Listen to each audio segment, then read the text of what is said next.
Welcome everybody to another episode of Four Corners Legacy Podcast. I'm your host, Valley Uno. And I'm Diesel, the locomotive was headed. And I miss my. What's going on, y'all? What's happening, y'all? Tucson right here. All right. Well, it's good to be back for another episode.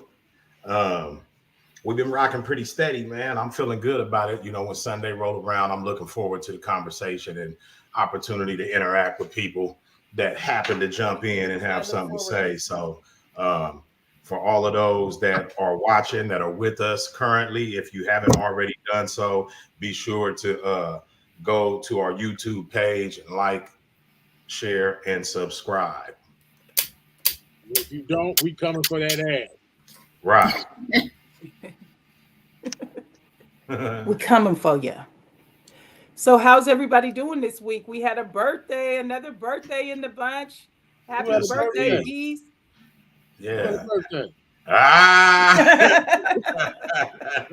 Look, don't try to front. You 1 year closer to perfection. Believe right. me. Yeah. Yeah. Well, that's good. Did you have a good time? Yeah. What you do? Shit, nothing, had a little staycation. Sounds good. Relaxation. It sounds like it. So that's always good. Them staycations be good sometimes because it's not a whole lot, it's not demanding on you as far as, the finances, but you still get to break free from all the other bullshit. So, yeah. Yeah.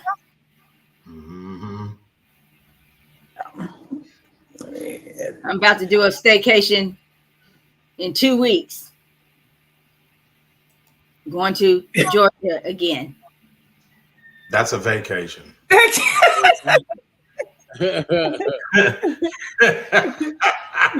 you have vacated your locale. Your vacation is when you stay where you located at. Yeah. Oh shit. So what we got going on this episode? We moving along. Yeah, it's a lot. It's a lot that's going on in the world. I think there's been some what do you call it? Some shit that has come together on that topic about the U.S. currency and the different countries coming away from it. There's been some developments with that, and it went from these countries stating that they intend to come away from dependency on the U.S. dollar to them getting to the point where they have actually made that move. So I'd be interested to see how that's going to work out for us that's over here, that, everything we do financially is centered around the dollar. So, I got my eyes on that to see what's going to come about. Right. Mm-hmm. Yeah, it's going to be very interesting to see it play out. It had been getting in the works, but to actually see things actually happening in that direction it's gonna bring about a lot of change. It's gonna start trickling. We'll see the effects soon. Right. Yeah. So not really looking forward to it because I can't see it being no positive effects.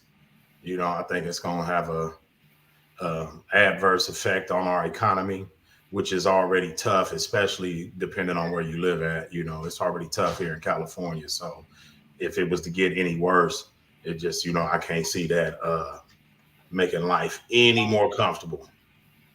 Yeah. True. Mm-hmm. Who needs anything to be any worse? So shit. Man, might have to up and leave. On Where you going? You got any ideas where you going? Black people should be trying to get back to Africa anyway.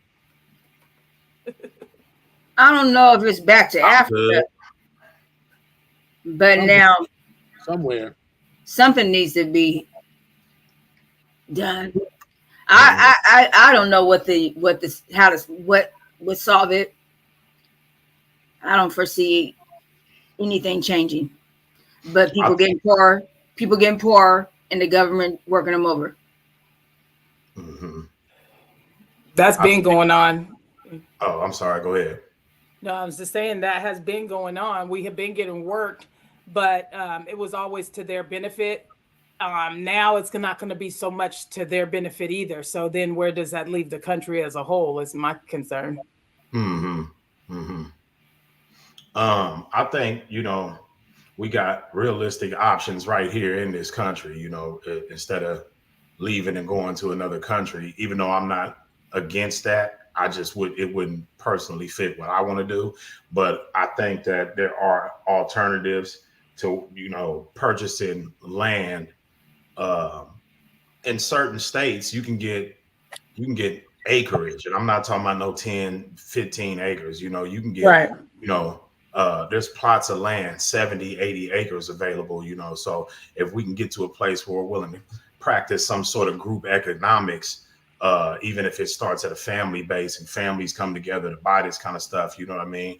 Then you can build your own compound to where you can have your own small community. You understand what I'm saying? Versus running off somewhere else and trying to fit in with what the social construct is over there.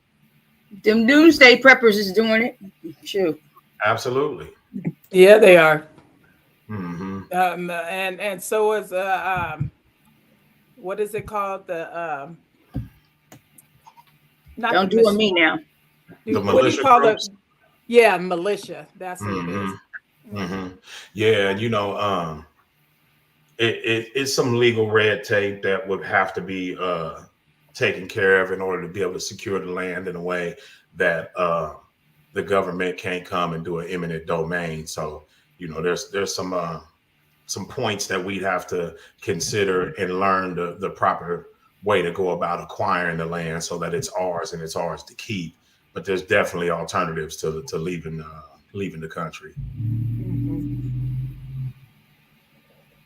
Yeah. Leaving the country, it just isn't that easy anyway, to just up and leave the country, You got to have your money right. Yes. Mm-hmm. So has anybody, this is kind of along the lines of that.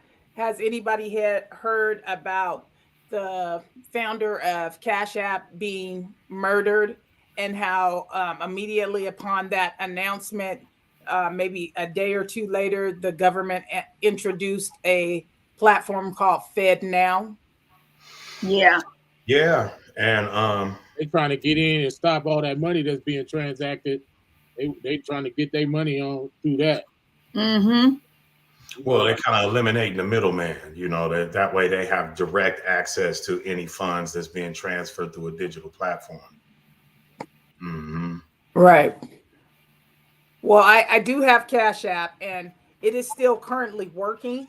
My Cash App is still currently working. So that's the good news, is that it didn't stop whatever's going on at the app, but it's going to be a while before we see what's going to happen with who actually owns it now. Will they sell it? How will it work from there on? That's going to be the good question. Mm-hmm. I'm using mine now. I'll cut that shit up on the internet. I'm a monitor what I put on mine. I got money on mine. That's what I say. I'm about to monitor my transactions right now. I'm trying to figure this shit out. But I locked my card. I lock my card all the time, though. So yeah, but locking it is not going to protect you against the actual card base if you have money on the card and it ends up being sold to another corporation or to other people's. That you locking your card, you can't lock it from them. You're locking your card from anybody else in the world or any vendors being able to do an EFT from your account, but you're not. They will still have access to it. So what I don't get is why they have to try to come get their piece of the pie out of that money anyway. Greed. That's what, man. Everything is based on greed. Why do we have to pay to send money back and forth to each other? Why should we have to pay for that? I don't think that's what their purpose is. I don't think that it's about them trying to, get a piece of the pie. It's like I said, they want to have direct connectivity to any money that's flowing in this country, no matter what channel it is, because if you think about it, in the banking system, they already have direct access to anything that's flowing through a bank.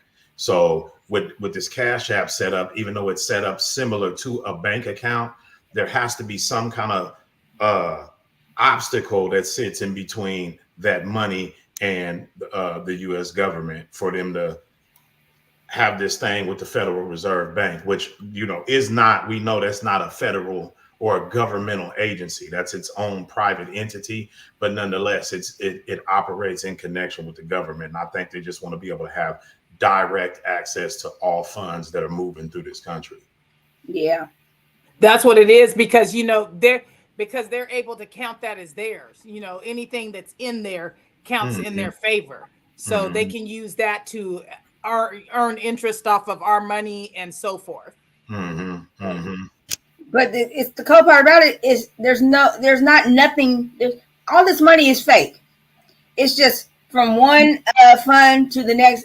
We might as well be using monopoly money. Basically. What up, Lawan? We see you in here. What's up, folks? He say happy resurrection. Happy resurrection. Oh, man. Congratulations on your book too.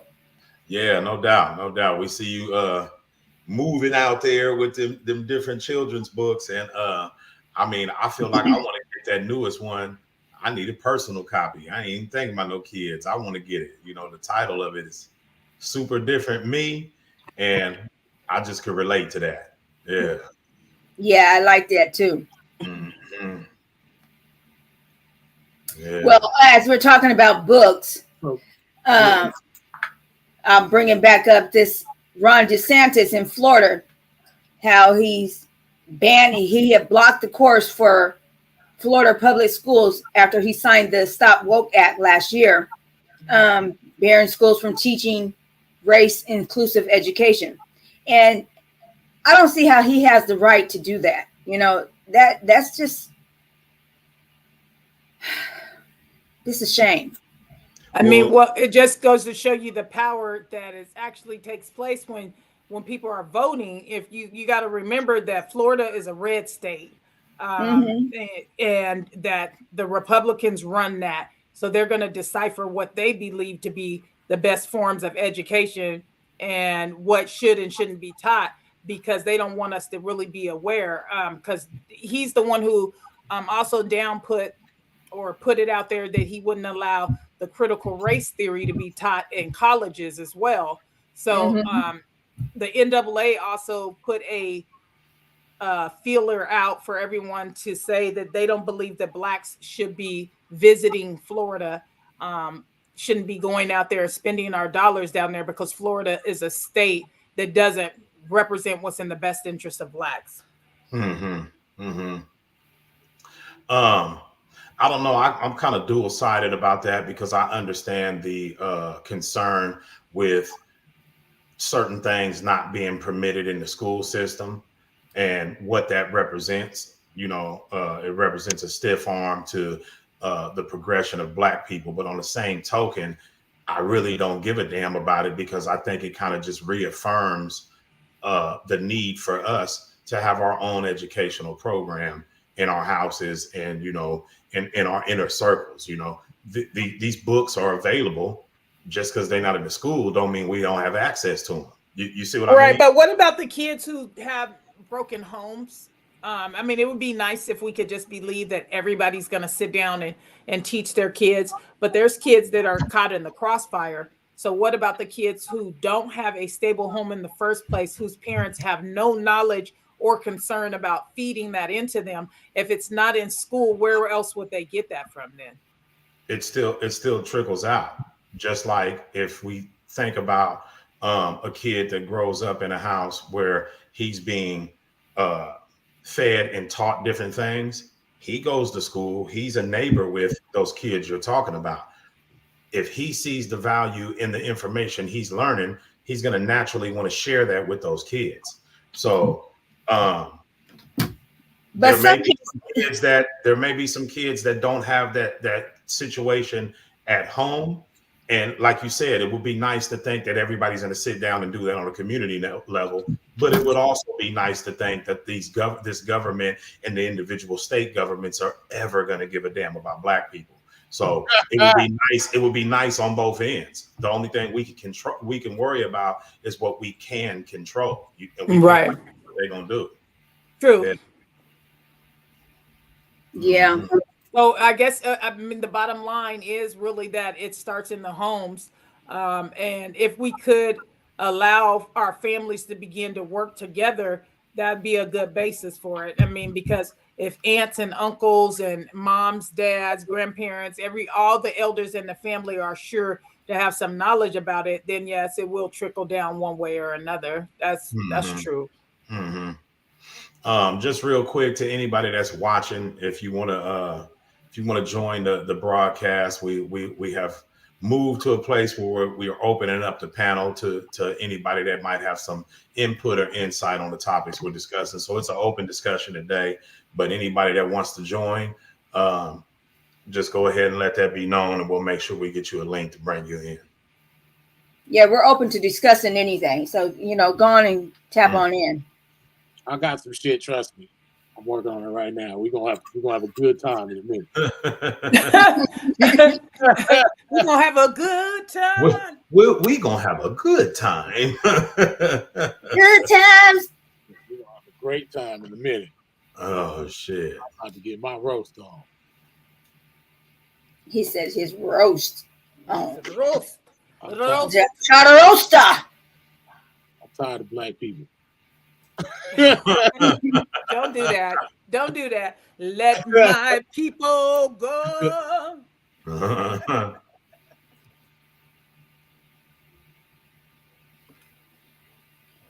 Well, I can tell you both are doing something, because both of you guys has got that look in your face. What are you attempting to add something? Are you looking up something? Oh no, I just was making good on what I just got done saying. Lawan said he wanted to join. He said he asked for the link, so I went ahead and sent that to you, bro. You should get that or have that by now.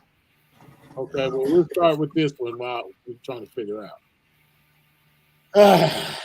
What in the Who's that? Day?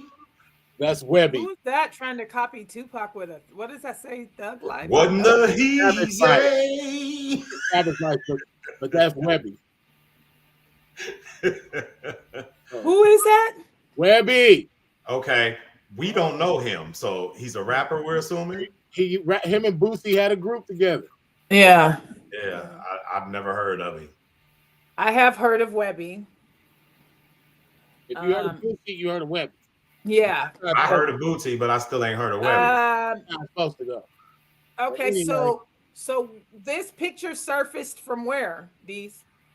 It's if you go on Instagram or Twitter or any of the things right now, you're bound to see this picture. It's You ignorant ass motherfucker. Okay, so my question is, what is the trendy. statement? What is the statement that he's trying to make? What is this? A picture of his new album cover? Is he coming out announcing the closet.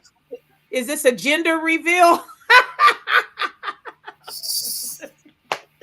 I don't know. I don't. What is it?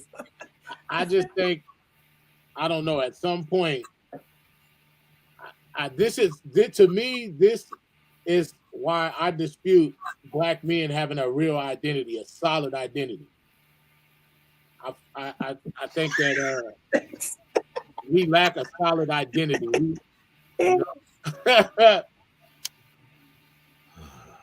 Yeah, that's. I agree with you on that. That's something that I said in a bunch of our conversations, that Black people as a whole, we suffering from an identity crisis, and I think a lot of us are looking for that identity to be given to us by somebody else, or not, if not given to us, to be confirmed or accepted by somebody else. Instead of just doing some research on history and finding out what our real place is. Yeah. But this is bananas to me. Yeah, it is. Yeah. Yeah. I don't have anything good to say, so I'm not gonna say nothing good. I mean, that leaves me with a loss of words. That's not the look that I feel comfortable with. Mm-hmm. And how could he I do mean, that? and so I guess Some men are looking up to him. so let me sharpen this up a little bit. If he had his hand on the shirt like how Tupac used to do, like that, Well, would that change the now they're picture? saying Tupac was gay, so black They better cut that shit out because, like, I don't take. you can't win with blacks no more. He said Debbie is old news. I can't, not Webby, but Debbie. Mm. That just go to show how uninvolved I am in a lot of this hip hop culture. Because hey, send Ben Pretty 916 a link. Okay. He says he's wearing a tank top and he just put it. That's not how you show your tattoos. You don't put it up like you know. And that's what I'm saying, because I feel like I said, Tupac showed shit. his tattoos all the time, and you might have to do it. You might have to do it, Mai, because you just take the damn shirt off if you want to show off your tattoos. Goddamn. She's not on social media, and you probably have quicker. You probably got quicker access to her email than I do. Okay. So yeah. Because when you pulled up that invite, it's going to say email or messenger. So. One of the. She said she can't have her pig shown. It's live, Niche. Okay. I think, though, that she can come on and turn off her camera, though. Yeah, she can. Anyways, her comment was, poor Webb, seems he's drank too much lean. I mean, I don't know if lean is the reason. Because I think it's in his lean. I think that maybe the photographer should have gave him a better shot, maybe, because the way he's standing, I don't know how to take it. Like it's beyond just showing off the tattoos. I want to believe this isn't, but I just don't like it. It doesn't give me a good feeling. Whenever I seen Tupac with his shirt lifted up, it gave me a great feeling. So what about this? Let me ask you about this then. What about if we go back to the 80s? We talking about pop locking and crush grooving, and it was brothers running around. It was brothers running around with half tops, and it was acceptable then. How? Well, so let me go ahead and. There's got to be more to it than just what he's wearing. I think some of it has to do with where we sit in this world. Here's my thing. Oh, that's not good. Here's my thing. So Boogaloo Shrimp, I don't know if you guys are familiar with Boogaloo Shrimp. We met him. We are, yeah. I remember I seen him in the airport when I was young. I was leaving LA. It was such a big deal. That was the first star whose autograph I got. But anyways, and they did walk around with half tops on, and it was just a different movement, though. They weren't, nothing about it seemed like it was forcing femininity on men. With his head tilted, it does kind of, the way he's standing, it's not giving me what it needs to give me. I don't know. That's where it's. He says that he has no sex appeal. He's a true hood nigga. It looks cringe. Yeah. No, gay. So think about what y'all was just saying. That's why I brought up the half tops, in the breaking era. The reason why I brought that up is because I think the real problem with this is centered around some of the things, the elements that exist in society right now, because this same, well, not the exact same, but a shirt that had the same sort of appearance to it was socially accepted in the 80s when it was in the breakdance culture, because there were the elements that we see now with sexuality didn't exist then. Right. So I think it's a little bit deeper than the shirt. It's about what it represents in today's culture, But okay, he says if you look closely, it's rolled up, but it's rolled up to his titties. It's not rolled up because that's a Dolce and Gabbana shirt. I looked that up as well. That's how. Okay, so it matches the nigga in it. No, without a nigga in it, the shirt looks like that. And as I say, it's rolled up to his chest. the shorts that they wore back in the day, it was just above the belly button. Okay. I said I could hear you from here. Hey, shout out to Jasmine Monique for joining the chat too. Hey, girl, I see you. Thank you. Oh man. And she said, "Is it the head tilt?" Laugh out loud. And it could be the Michael Myers head tilt for me too. That may be it.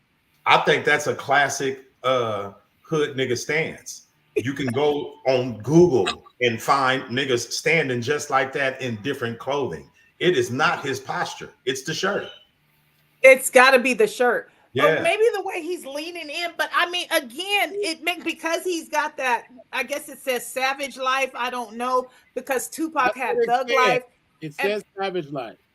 Okay, Savage Life. It's not doing it for me. I'm sorry. It's not. It's good. the shirt. I think it's the shirt along with the different elements in our culture today. Because again, it's definitely the different elements. We accepted this, decades ago, and it didn't mean nothing because we knew it didn't mean nothing. But now when we see it, when we have to think, what does that mean? What's the point behind this? Yeah. You got to be a savage to wear it.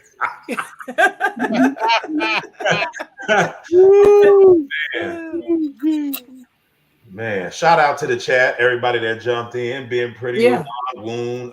Who else was it? Somebody that I seen but didn't know. I think you mentioned her already. Yeah, I mentioned Jasmine. Okay, yeah. Shout out to everybody that's in and participating. We appreciate y'all. Yeah. I mean, that one's crazy right there. I feel that people have a lot to say about a lot of different things, but again, like you said, we live in a generation now where people are clinging. There's a lot of different things, and I'm saying this with the utmost respect right now, in the LGBTQ community that make this uncomfortable for us. So maybe before then, when that didn't exist, back when you were talking about like electric boogaloo and breakdancing and stuff, we didn't have those thoughts. We seen them as who they were. It wasn't where we have to be suspect. Now we live in a society where we got to go, is that, but do we really got to go home? I don't know. We don't. But that's why I said what I said. And you basically just said the same thing. You reiterated that it's the certain elements that exist in society now. That's the only thing that makes us even pause at that, I mean, Rick James was Rick James was wearing some crazy stuff back in the day, and the ladies loved him to death. So yeah, and I believe that Webby is a ladies' man. I mean, I have never heard of anything suspect about him. The little that I do know about him, none of it was in that way. So I don't know. But again, he hasn't been around for a while, or I haven't heard his name in a while. So for him to resurface and this be his coming out photo, makes it seem like he's coming out. Period. Yeah. I'm coming out. I want the world to know. There's a new me coming out, and no, it ain't giving what it's supposed to be given, bro. All right, so now we got this one. See, I was waiting for you to put this up because I felt like it was saying the same thing. Oh my God! Okay, so let me. So Cameron said that he didn't go see Creed 3 because these niggas was in this photo looking like this, and immediately the internet put up photos of him like this. Right. Okay. And so quick and off the top. Everybody knows East Coast brothers. They're into furs. They're into the fur on their head. They're into, because it's cold outside, and they're flamboyant. Clearly, it ain't about the fur. It's the pink fur. Yeah, we don't. Okay, but the pink fur. I think that. Okay, I like a man that can wear pink. Y'all don't like a man. I that don't. can wear pink. That's too much. That wasn't the point. That wasn't the point, Mai. The point is, how is somebody that's draped in a traditionally feminine color questioning somebody else because they're embracing a man? With a pink phone. That the point was he doesn't have a leg to stand on in that conversation. Yeah, I mean he definitely he for a lot of reasons he doesn't. And again, I like the two brothers in the picture. You know what I mean? I support Creed. I support I think everybody should go see the movie. But I don't have a problem with the picture. It could make you think something if you have that wandering mind like that. But I don't see nothing wrong with either one of the pictures, I guess is what I'm saying. Whether it's the pink phone, the pink, because I always thought, and y'all gonna hate me for this, I always thought Cameron was fine. So I don't know. I knew that's where you was going when you was as long as you fine, as long as you fine, you can be bisexual as fuck. Yeah, you can get away with everything. Look, Prince proved that. We did it. Hey, they want to fuck Lil Nas X, and they know he gay. Well, to me, the picture of them two with their arms, with his arms around him like that, I don't like that because it's pushing the more what they're trying to push onto to the black men. That shit looks gay, and I'm sorry. Okay, right? It looks that way, but and we already established several shows ago that we understand that that's a narrative that's being pushed in the African American community, that they want to push that out. But again, if a man is giving an interview and then you come up behind, hey, what's up, bro? You know, is there something wrong with a man hugging another man? That's where I was kind of going with it. That's where I was kind of going with it. Would you do it? Because women let Valley speak. Let Valley speak. I'm thinking like we live in a society where I'll wait. That's crazy. You know, this nigga electric chat. Yeah, he did. But yeah, like I was saying though, we live in a society where we're being told that as men we're too hard and we need to be more of this, more of that, this, that, and the other. And then the second somebody demonstrates that, it's like, oh, okay, we gotta question their sexuality. Okay, so what do you really want? You know what I mean? If two men are embracing and it's just a brotherly embrace, how does that automatically get scrutinized? You understand what I'm saying? Like, especially when society is calling for us to be more loving to one another.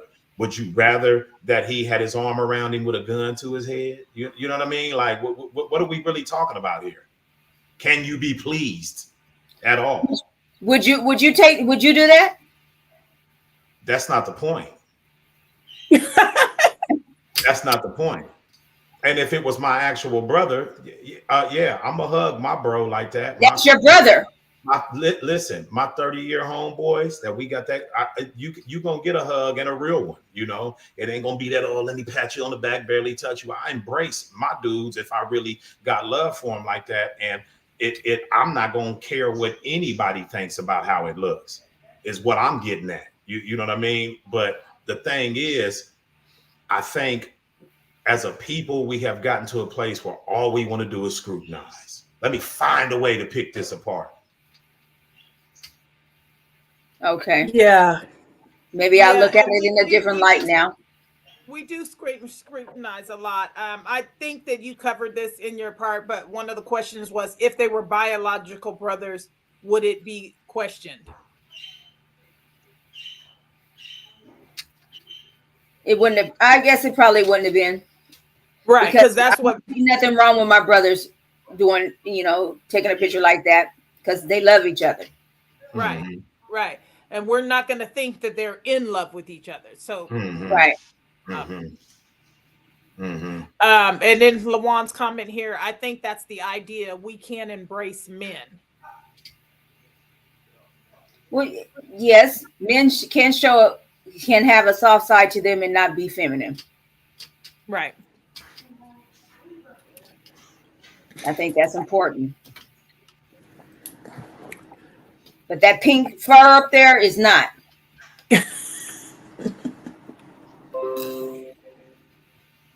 I feel like when go ahead, my bad. No, I feel like when he came out with that a long time ago, and I think it was him and even T.I., they said things when they wore pink. People questioned their identities as well. So I think there's no surprise in that, that people don't want to see. I mean, because even the letters on his shirt are pink, the phone is pink. His phone is that I didn't even notice that. Yeah, I mean, so I mean it, but I think it was swag is what he was trying to give. That's what I get when I see the picture. I don't feel like any type of way about it. Okay, so I'm gonna go ahead and let it be known. I have worn and will continue to wear pink. If it's in a dress setting, like when I'm getting suited, there is no color that's off the map. If it complements the suit, if I got a pink tie or a tie that's got pink in it, a hanky, anything, if it complements the suit, I'm rocking that. You know what I mean? But just like leave my house every day, I'm not throwing on no pink. But that's me. Clearly he making a statement. Everything down to his phone was pink. So when you make a statement, come on now, what are you really saying here? It's okay. It's okay for it to be questioned if you're making a statement, just like this other picture. I think they were making a statement. LeJuan is crazy. He says it highlights my eyelashes. Woo! I love that shit. Mm-hmm. Jeez. Yeah. I ain't got nothing to say. Yeah, so again, about it being a point behind this picture, I think it was a statement that I don't think this was accidentally like, oh, we caught him hugging, let's take a picture. I think there was a statement that these brothers was making. Here it is, they're fresh off of making a movie that's steeped in masculinity, and in connection with that, I can put my arm around my bro because we just had a hell of a accomplishment together, and I appreciate the work that we did together and what it's going to leave behind for our acting careers. It could really just be that simple, Or but it could be the fact that they played ace enemies in the movie, and whenever you play roles like that, there has to be a little bit of tension for it to be depicted in the correct manner. The on-screen chemistry of actually being enemies, they had to they probably didn't hang out on the set like they're hanging out right here. So maybe this was in an effort to come out of the character from the film. You're saying? Yeah. Yeah, I could dig that. Yeah. Well, and society is good for making a beef between somebody, and maybe that's what they did want to show also after the movie, because that way nobody could say, yeah, they have some undercover beef. Yeah, they've been filming this. They really didn't like each other, and they're coming out and they're saying like, that's my brother. We're from a different mother, but we are cool. We cool. Has anybody seen the entire picture? Because from what I can see, it almost looks like Majors, even though he's got his arm around him, it looks like he's got his fist ball around his chest, which to me is another semblance of a masculine embrace. I don't see that being anything other than that. Mm-hmm. Yeah, I don't have a problem with it. Well, I just think that of all people that could try to call the situation out, it shouldn't be women, because they go and rub each other's booties all over each other, tongue kiss each other all in the club and all that shit. I mean, how are they gonna get to say what looks gay? I agree with you on that. They the last ones that should be speaking all on the shit they do. How do they get to have that right? Mm-hmm. Well, I mean, it's a lot of women gyrating on each other in the club, slapping each other ass, and so I don't know. I think they should be the more sexual than this picture. Right. Mm-hmm. And if you're gonna draw a conclusion, it should at least be from that versus this picture.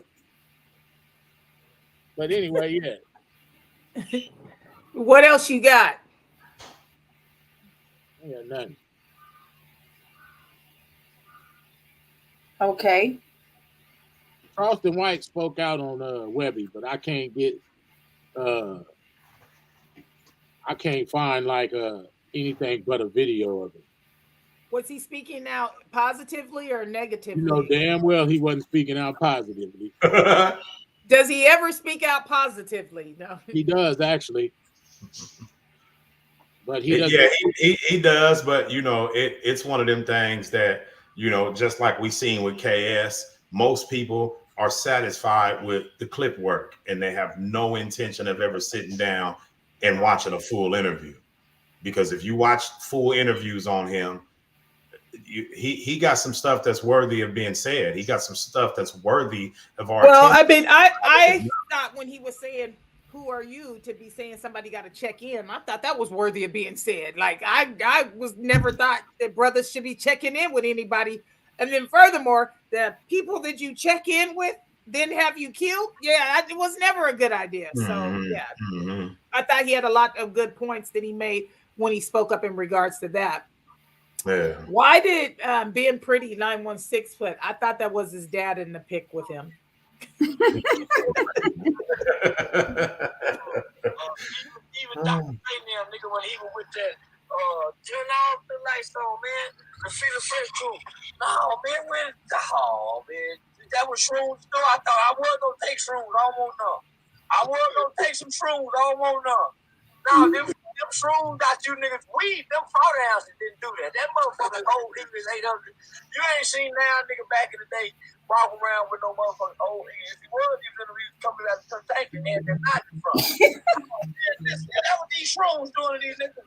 Now these niggas done got these mushrooms.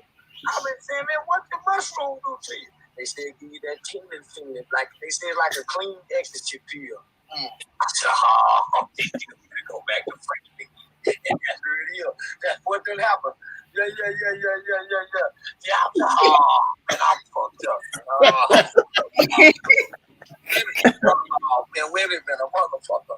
And goddamn it, Webby, say, Webby, tell him, please tell him, Webby. Give us an explanation, Webby, on why this shit didn't happen. Did they girl? Did they kidnap your mama? Yeah. Got your mama over here being there. I said, Webby, we need you to put this new suit on for her. Tell us something, Webby. Please, make up something. Give us a good motherfucking story. All right. Yeah. He talking big shit though, basically. Well, and so I mean, we can lay fact on the that some of it could be linked because you know Shanisha did mention drug use or lean. Basically, what Charleston White was saying in that phone call sounds like, or the video, is that he thinks it's linked to shrooms. I don't know because I've never done lean or shrooms, so I don't know what it does to you, but. I would like to believe that a lot of the drugs that are out there are some form of aphrodisiacs, and they could have people trying things they wouldn't normally try. That doesn't explain the pictures, but well, here's the point. What's acceptable? We gonna call niggas gay for everything they do, but if you a sexy nigga when you do it, you don't get called gay, right? Or right? Like where is the boundaries at? Because I've seen posts where black women have said 80% of niggas is gay. Yeah, I think we seen a demonstration of that. How, you know, one of our co-hosts was completely okay with Cameron looking how he looked, and the other wasn't. And the one that was completely okay with it is because I used to think he was this, that, and the, you know, like there's some attraction involved in the decision-making process. So I agree another attraction. Go ahead. Attraction. I'm just saying I agree with him that a person's appeal will sway somebody's decision. That's all. Okay, yeah. So what were you guys saying that you thought Cameron looked like he had a problem? You know, like he shouldn't have wore that shirt. I mean, that outfit either. Or did the outfit make him appear to be bisexual in any way? That's I guess my question. I guess what I'm saying is this here. At the time, I remember thinking, like I said, about the Webby picture. What are you trying to say? That's why when they say it's a fashion statement, what's the statement behind it? You didn't do it just because you suddenly woke up one day and figured out that you liked pink. There's a statement being made. So what is the statement? Yeah, what is it? Yeah. Okay, well, and again, I love fur. So I just think fur. And I don't like faux fur. I like real fur. So part of Okay. that attract. I'm gonna call you on that. Webby had on fur. How come you didn't like his fur? I don't like It's about the fur. because his fur was all on the back of his neck. It didn't look pretty. He had a fur It didn't hat. We look ain't talking about the fur. He had a fur No, hat on too. it looked like faux fur. Okay. We ain't talking about the fur is the point. Webby's fur wasn't doing it for me. Yeah, no, it didn't. So again, it ain't about the fur. Oh man. Yeah, I don't know. Cameron was cute. Huh? I said, What'd I you already say? said I thought Cam was cute. Yeah, and it's okay to just admit that he got a pass on that because that's how you was looking at him. Right. I see a few comments. Pink is just the color, like Devon said. Men, long before Cameron ever put on pink, had been stuffing pink, salmon color undershirts underneath their suits and wearing them type of ties. So men never had questions of that. That wasn't it. It was the fruitiness of the pink with the pink foam, the pink this, the pink. It was the fruitiness of it that was being questioned, not the color pink itself. Okay. Yeah. He probably is extra as hell, but now, I mean, like Diesel just said, down to the pink phone. Come on now. He ain't got no other color on but pink. So He probably should have had on pink lipstick too. So what Dee's just mentioned right here about this comment here, because again, I said if you're doing that, what's the statement? And her viewpoint is that his statement was that pink is just the color. And if that's the statement you're making, I'm rocking with that, because like I said, I have worn and will continue to wear pink in the right setting. I'm not gonna get a pink t-shirt or no pink shoes. Would you wear the pink fur hat Here's and the jacket? point, though. No. Came out with purple rain and purple this and purple everything, and nobody ever said shit about the fact that he had on purple. Purple is a different carries a different connotation than pink, because purple has long since been associated with royalty. So Right. That's something that is a lot easier for people to digest, even though it's also a color that is kind of caters to the female gender. Right. Mm-hmm. Well, But I rock because it purple is too. connected to that's not royalty. men. That's not men that made it that way. That's women that said pink is our color. Mm-hmm. Mm-hmm. Right. Mm-hmm. Because you'll buy your an agenda reveal to this day. It's going to be pink for a girl and blue for a boy. Right. So who's made these rules? Right. That's the thing. And how do we break them is the thing, because we want to get people out of that normal way of thinking that certain colors are for men, certain colors. And if you wear this color, it then indicates something towards your sexuality. Let's stop that Mhm. part. That's the part we need to stop. Or like when you said, if you see your homeboys and you give them a real hug, you're not just tap, tap, tap, you're giving a real hug. That there shouldn't be a problem with that. There shouldn't be a problem with men giving other men a hug without it being labeled as something else. We've got to move away. We talk about femininity and masculinity all the time. And I think that it's nothing wrong with masculine men wearing whatever color they want, giving other men a hug, uplifting another person. It doesn't, I don't think that makes you gay. The way niggas is out here dying and doing bids, it should totally be okay to give a nigga a hug, because you clearly might not ever see this motherfucker again. That's true. Real That's talk. true. Real That's talk. true. And I think Ben Pretty hit it on the head right here when she said that society tries to do anything to make a black man look some kind of way. And as long as we have knowledge of that, that should be enough for us to stop and breathe before we jump along with these narratives that's being pushed. These are two successful black men that are living in the height of their career. Can we talk about that instead of this picture? You know what I mean? Agreed. What do we choose to focus on? Yes. Yeah. Right. So I But like that I comment. just thought that Cameron, if you want to call shit looking suspect, you kind of it's like, don't tell somebody they got a splinter in their eye if you got a half a tree in yours. You get what I'm Right. saying? And Right. that's Well, and that's that's true. That's true. He Like- he should not have spoke out because we ain't heard. We barely hear from you, brother. So now when you do open your mouth, you got to open it in a negative way against another group of black men. Stop that. That's what I don't like. he just I mean, anyway, just like the Locks and them did that versus challenge, and they had to check that nigga because of the way he was talking all crazy and shit. And you know, that's just how that nigga is. He a hater. I mean, I just feel like, yeah, he should have had something better to say. If him of all people should have been the last person coming out to say that he's not going to go watch the movie because of that. That's crazy to me. That's hella crazy. Mm-hmm. We shouldn't have watched Paid in Full. That's kind of being a hater. No, You're being a hater. And like I said, I'll be the first. first one to say I thought he was cute, but it sounds like he's a hater. He is, because we shouldn't have watched Paid in Full because he was running around wearing pink fur coat. If you're gonna take his logic Right. and go directly back at him with his Right. logic.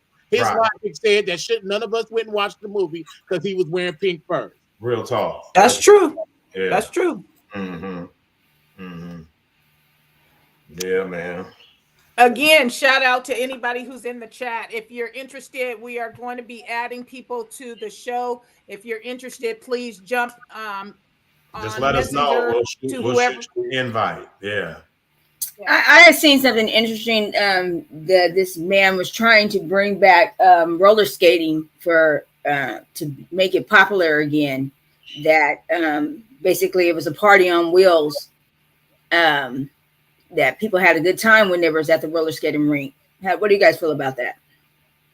If you look back on the videos, them niggas was having fun that we can't even almost relate to in today's time. Mm-hmm. Mm-hmm. I think depending where you are, people still hang out at the skating rink. So I know that in Atlanta, it's still a big deal. I know That's not something that died out. I don't think it. hasn't I don't died think out, it ever not went to me. anywhere. Yeah, Mhm. it hasn't died out. I see niggas online doing that shit all the time. Yeah, Mhm. skating is fun. I love skating, and I hadn't been skating. Y'all already know. Back in the day, let's be clear. I was going to the sock hop and trying to go to the overnight skate every weekend. So I love to skate. And we weren't even doing it big on the levels that skating is really out there on. But Mhm. I hadn't skated in a long time. And then Nimani had a birthday party at the skating ring, and I got on the skates. When I tell you, some of them people was flying around that skating rink, and they don't slow down for no old person, for no slow person. They just be going. So I love skating, and it was a lot of fun. I think that it is a good way to get people back into their spirit of that connecting. We talk a lot about connecting to your inner child. For me, skating helped me connect to my inner child because I had a lot of fun at the skating ring. I could dig that. Yeah. I'll probably fall and bust my ass, and my other hip will be broke. So yeah, like how you mentioned about depending on where you at, you know. So Ben Pretty said about the Cascade in Atlanta, how they still have skate groups and people are really invested in it. And then we also had, damn, what is people? They pouring in. There you go. Joshua Hill. He said in the East Coast, skating is still lit. So it just maybe be about your geographic location and how it's looked at. You know, Right. Where we at out here in California, it's kind of minimized to a kid thing. There may be some adults that still go do it, but as it being an actual culture, a part of the adult culture, we don't really see that as much out here, you know. Yeah, because California is no You What can't word really have fun. You can't have fun in outdoor activities that involve multiple groups in California. Mm-hmm. Mm-hmm. and that's sad. Shay Briggs put up a comment too. I was just trying to get to it. So you want to go ahead and read that? Yeah, it said while I was at Dreamville, which what I want to touch on after we cover these other topics. While I was at Dreamville, I met someone who recently got into roller skate, and he was inviting people to go with. And some of my college friends roller skate all the time. And I think, like you said, coach, depending what side of the coast you're on, that just also differentiates what people are into. A lot of people out this way, they still skate, and skating is a big deal. It's a way to get together. It's something you can do with all ages of the family. So if you're looking for something to do with you, your partner, and your children, that's definitely a good way to get out on the town, and you guys can have fun and do that. So I love skating. All ages. That's a good point right there. You know, Yeah, we can all go do this. Yeah. yes, Mhm. yes. Yeah. But I still ain't getting on no skates though, you know. You're not? No. The last time I got on some skates, because I have injuries that, you know, I'm not trying to aggravate. The last time I got on some skates and I fell and bust my ass, I was like, you know, you need your body to keep making a living, right? So stay off the skates, man. You know what I'm saying? Oh man. Joshua Hill wants to know, have we touched on the BRICS group yet? We tapped on it. I wouldn't say we touched on it, but we have tapped on it a little bit. Yeah, we covered it lightweight on last week's episode, and we kind of just got up to speed a little bit today, but we didn't go in depth on it. But you know, as we've been saying to anybody that wants to join in the conversation, that's got some input, because again, we're doing an open discussion today. Just let it be known, and we'll slide you the link, and you can jump on in. I don't know what happened to Lawan. He said he was coming, but he ain't came through. Hey, everybody, if you would like to, whoever's Facebook you're on, go through their messenger and drop your email. If you would like to come onto the show, we can even block your camera out if you prefer, or you can have your camera on. It's up to you guys, but it is a live discussion today, and we want to talk about it all. So what y'all got to say out there? Mm-hmm. Yeah. I'm going to cut my camera off for a second. I got to find my Excedrin. My head is pounding. Whew. Yeah. That brick situation, I again, like I say, I don't know. I'm just interested to see how that's going to play out. You know, the U.S. dollar plays a big part in everything finance on a global scale, and I think this is a much bigger move than the media is really giving access to it. You know, it's been talked about, but I don't even want to say it's the media. I think that maybe just people in general aren't giving it the due attention, because it's a big deal. It is a big deal. Mm-hmm. It just goes back to what I was just saying. It's us. The United States is trying to minimize everybody up under them and trying to keep a hold of everybody's money. And that's just all it is to it. And if any of those other countries use the American dollar, they're selling themselves short, because they're having to spend more of their money, because their dollars are not valued as much as the United States dollar. Mm-hmm. Mm-hmm. Yeah. So this right here, if that plays out, we're really in the end times. Okay, I'm looking at two different comments here. My bad. But yeah, it says if that plays out, then we're really in the end times. And I don't know, just the way I look at that is, I think it's really just the end of the particular system that we live in and how it's structured. I don't think it's the end of the actual world. It might be the end of the world as we know it. You know what I mean? So yeah. This one right here, though, caught my attention too. It says the dollar has lost 92% of its value since 1913 up till now.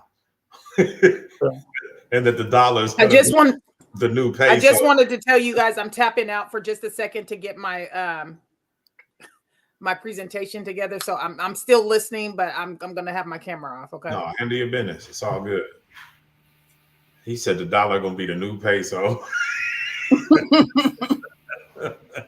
Hey, but I mean, it's kind of really already like that. If you think about it, I know me, if I come home and I got like $2 in my pocket, and I throw that on a nightstand, that shit might sit there for 2-3 weeks because it's $1 is like a quarter now. Like you can't really do nothing with it. You know what I mean? That's like change on the dresser now. Right. I was saying that the other day that a 20 is like $100 bill and a $20 bill is a dollar bill. Yeah, because if you got $5-6, I mean, you really can't even go buy you no lunch. You know, you can get you something to eat, but it ain't gonna be what you want.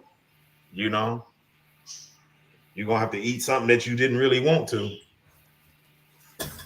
Yeah. Yeah. Yeah, that's crazy though.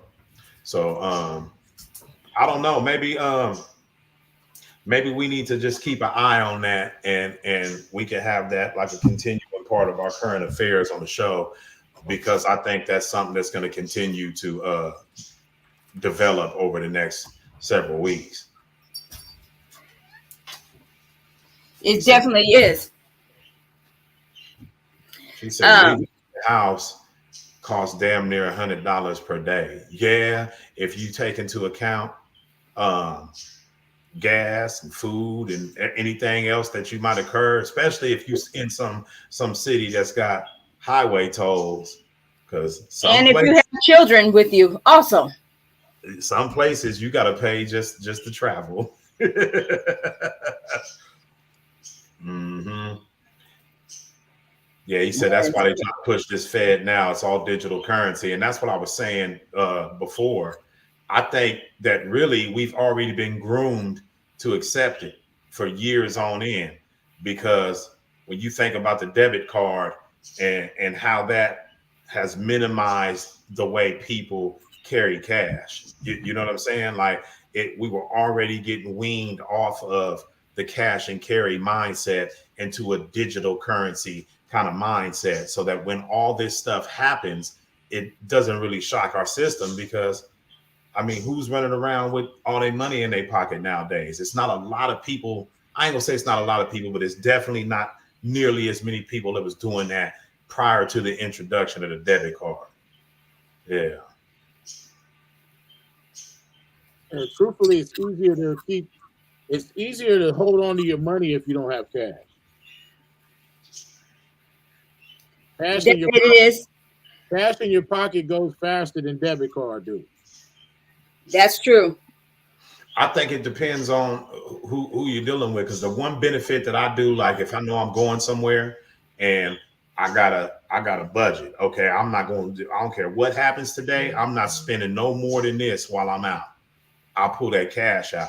And then versus just using a card, you know, when you pulling cash out to pay for stuff, you're keeping a constant record of what you've spent and how much you got left. Using a card, it's more challenging to keep that record mentally, for me anyway. And so if I'm trying to budget something for a particular day, cash is the way for me. Yeah. Mm-hmm. Well, but when you have money in your pocket, you will spend it. Yeah. At least I do. Yeah. Well, see, I get that. So it's right here, she thinks it's easier to swipe than it is to hand over cash. It does. The cash that I keep on me always goes out before my debit money goes out. Yeah. Well, you know, they charging you to use your debit card though. So.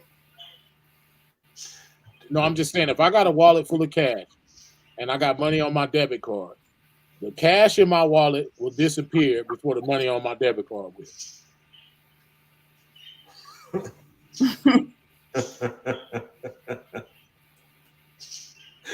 Oh shit! They're gonna have to wear some kind of transmitter. So when you send them, you know, you swipe it and then they get the little vibration on their hip, on their G-string when you swipe. Oh man, that's too funny. Nah, they just don't have ATMs in the strip club. They probably got them in there already. No, she's saying if they move away from if all currency went to digital, there is no ATM. Yeah. That would be crazy. They're gonna throw you an IOU. Good. Good. Strippers need to go out of business anyway. Oh man. Yeah, I think it's gonna change a lot of things that's going on though, for damn sure. You know, a lot of things that are regular in our society right now. In the absence of cold hard cash, there's a lot of stuff that's gonna have to get it'll just phase out, or it'll get revamped into some new type of product. You know, okay, instead of you coming and throwing money at the strippers, we got it's done this way now. You know, there's gonna have to be some adjustments made, no doubt. So you think it's gonna be easier for someone to get a loan now? You think? I don't see how that would make a difference. Because if you think about it, if you go get a loan for your house or for your car, that's what I mean when I say a lot of this shit been digital. We just think it wasn't because we get paid every week or every 2 weeks and we can go pull some money out the account.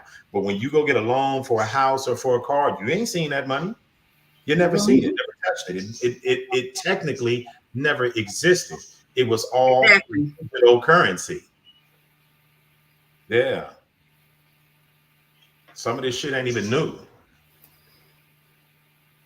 Yeah. I think this is key too. Maybe because they can track everything you do with it. Yeah. That's for sure. That's for sure. Because I'm just like, man, how you gonna be a D-boy? How you gonna be a pimp? How you gonna do any of this illegal shit without telling on yourself? That's what I mean. A lot of stuff is gonna have to be completely revamped. You know, like you got a point of sale on that load you just picked up. Right. Oh man. Sell nothing. You ain't gonna be able to sell no drugs. That's for damn sure. Yeah, you know, I mean, not to say that there can't be some loophole created, because as long as we got people living and breathing, we got corruption in existence. So not to say that there won't be some loophole created, but that whole underworld society is going to have to make tremendous adjustments. Mm-hmm. Yeah. Well, I agree with what he said right here too. The phone is the microchip. And Charleston White pointed that out. You know, when everybody was saying, "Oh man, one day we gonna have a microchip on us" and all that shit, and everybody was like, "Oh, that's never gonna happen," and he was like, "But it already did." And then he basically held up his phone and was like, "You know, it's got all your information, your ID, it's got everything on it." You know, so how is that any different? It tracks your location everywhere you visit. If I go to different places in that day, it knows I went to all 10 of those places. It knows, like how much money I spent, how much. You get what I'm saying? Yeah, yeah. And I don't know how that's not a tracking device, but it is. Yeah. Well, we know that they looking at us. You know, really, there's technology that exists right now to where it could be some people in a room right now looking at each one of us through these computer cameras. We know that we want to believe that we have privacy, but shit, says who? And then here's another thing: all those face apps where everybody putting these things on there. Oh, I want to look old, or I want to do this app where my picture is singing, or this is how they keep the facial recognition updated in these camera databases, because people don't understand. That's how they're able to. They're not pointing it out and saying this is how we're solving all these crimes, but that indeed is how they're solving all these crimes. Because constantly putting their face in something. Yeah. Right. And then even though I wore a mask, I didn't walk out my door with my mask, with my ski mask on. So at some point in the time on the way to go do this murder, I wasn't wearing the ski mask, and I drove through this light with this camera. I drove past these 400 businesses with their cameras. I past 10 Walmarts with their cameras. At some point in time, they got my license plate, they got my face, they can basically place me in this, all the way up until I swapped out and got the stolen vehicle. then put on the mask, then went and did the shit. Then I pinged off this tower when I was over here to tell the nigga I was about to do the shit. And Yeah, I seen that one time. It was a shooting in Detroit or something like that, and they tracked the vehicle's movement all the way up to the time when the shooting took place. You know, they slid up on somebody and got busy or whatever, but they had them through like what you talking about, camera lights, and also cameras that was on some of the businesses that's right off the street, and they basically seen them coming. They were able to follow their movements from like 4 or 5 blocks away all the way up to the shooting. right. Yeah. I seen the post and these niggas jumped out. They all had ski masks on and they shot some people up or whatever. And he said he did all that on camera, right? That's the most appalling part to me is that black folks in these hood, these gangsters, they think it's okay to murder somebody on camera. Oh, They man. like, damn. Hey, so and then they said but they had on ski masks. That car ain't got no ski mask on it. Y'all seen this movie he talking about, The Minority Report? Yeah. With Tom Cruise? Yeah. Yeah. They be looking, man. They know what's going on. You know what I'm saying? and these movies are like, it's not just fiction. It's a way of putting truth in plain sight. It's a way of telling people in society that, hey, man, look, this is what we working on. This is what's going on. Whether or not we pay attention to it is up to us. Yeah.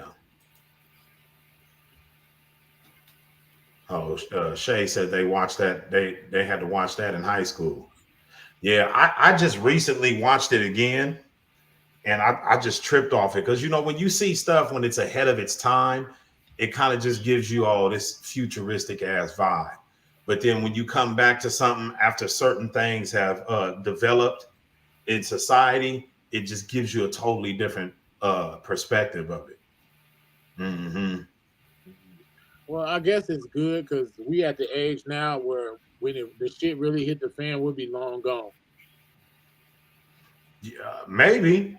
I mean, it might be sooner than that, you know, because it's a lot going on right now. Next You know? decade is gonna be crazy. Yeah, no doubt. I agree with that. That's an autonomous shit alone. You know, Chick-fil-A and Chipotle and all them. You know, basically fast food workers are about to be eliminated. You remember that time I was on the phone with you when I was at that truck stop and a machine made my Jamba Juice? It wasn't a worker in sight. It's nothing but a point of sale place where you could key in what you want and pay for it. And then this robot proceeds to mix all your goods together and hook you up a Jamba Juice. Right. Well, they do that at bars. In some bars, you buy the card for the bar at the bar, and then you go to this machine and you put your beer up under there, and it pours your beer. Mm-hmm. Mm-hmm. Who's this? Dreamville. That's my presentation. Whenever you guys are done talking about that, and I just had some comments I wanted to make. Fuck Drake. Okay. It's J. So Cole's America event. don't seem like the type of place to just go out how they want us. Yeah, I agree with him on that, but I think the one thing that the mistake that America has made is the cockiness, you know, because you see it in UFC fights. It'd be a dude who really got squabbles and he got cocky and got his cocky ass knocked the fuck out. And I don't think it's no different with America. They didn't got to the point where they really believe that they can't be seen, you know, and they didn't see this coming. This is a sneak attack. Like, oh, you can't be seen. Watch this. You want to be the only one getting rich? Y'all gonna tax everybody else? And Watch y'all- and then Right. y'all buy these big ass yachts and waste buy a gold gold pair of shoes that sit in the closet you never wear. Oh, for real? So that's how other countries is looking at us. You can just go to our trash can. You can feed a whole third world country in the amount of food we throw away in one day. That is true.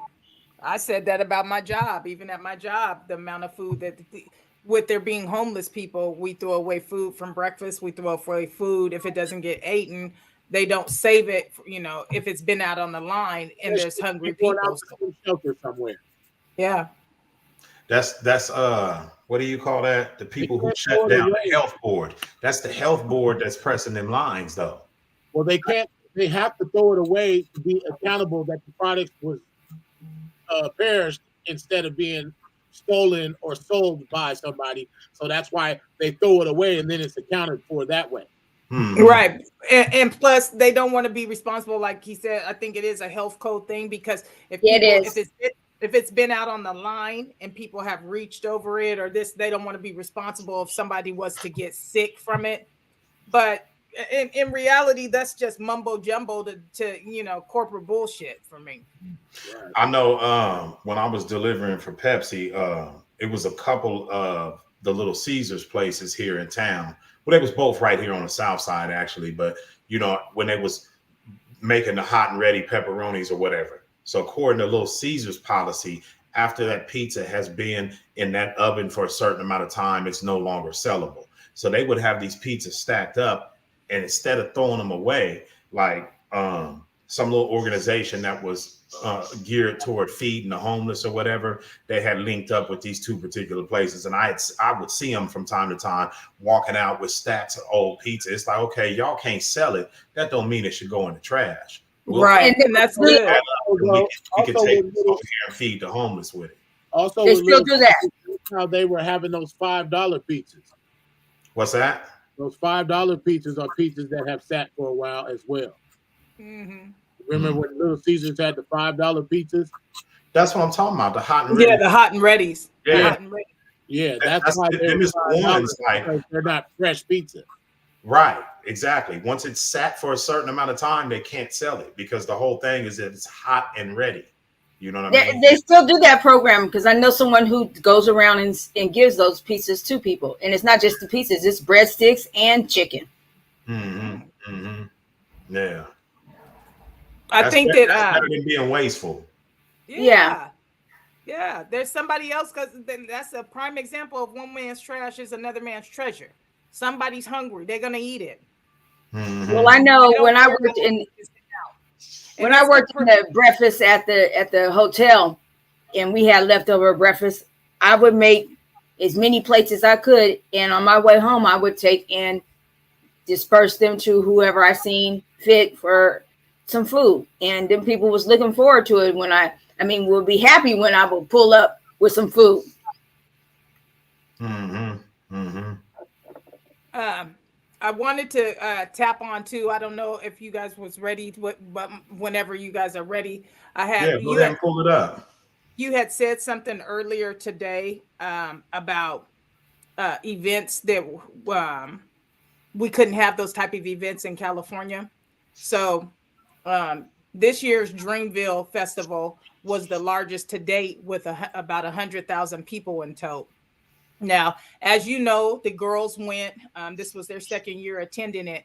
And I just want to know, what is it that makes these kind of events go off without a hitch out here in places where these are, you know, where people are allowed to carry guns? People have guns. There's thugs. There's drugs. There's all the same things that they are in California. Are black. Huh? It's way more black people in them regions. No, I'm saying if you look at the photos, the majority of the people aren't black. Oh, no, but no, that's not true. I mean, my kids went. I said majority. I didn't say none were black. I said majority.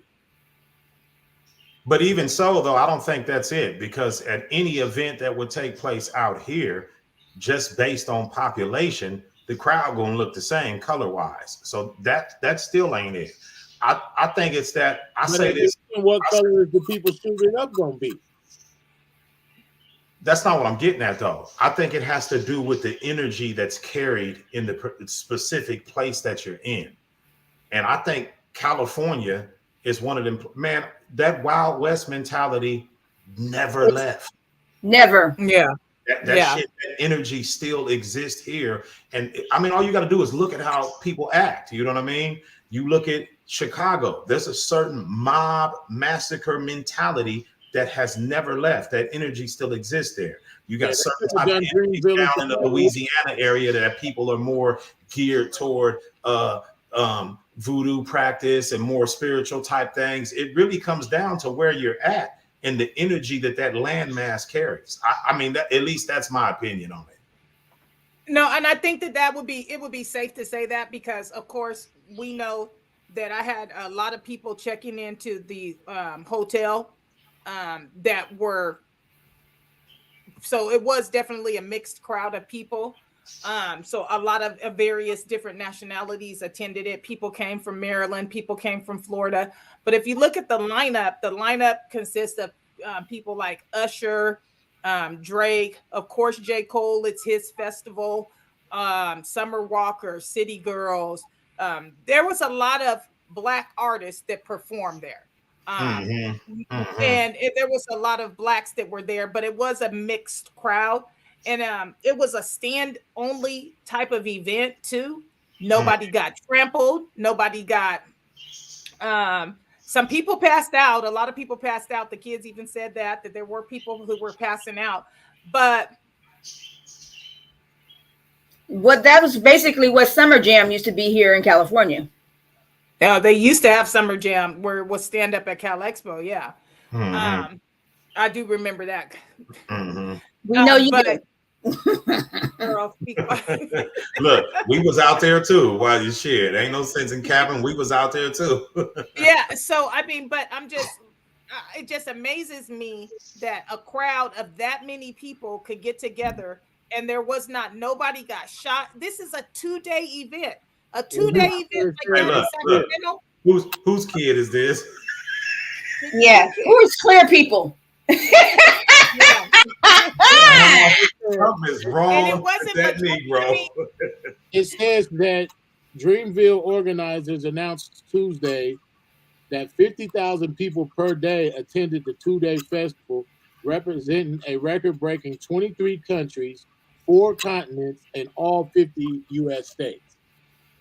Well, and I think a lot of it played the part also because J. Cole's mentality is he's not a super thugged out type of artist.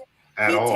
On a lot of he caps on a lot of stuff, and I think that a lot of the people that did come, they were kind of like flower childs and stuff like that. They weren't roughnecks who were attending the concert. It wasn't that type of crowd, but it just seems like stuff like that cannot happen in Sacramento. It couldn't happen at home.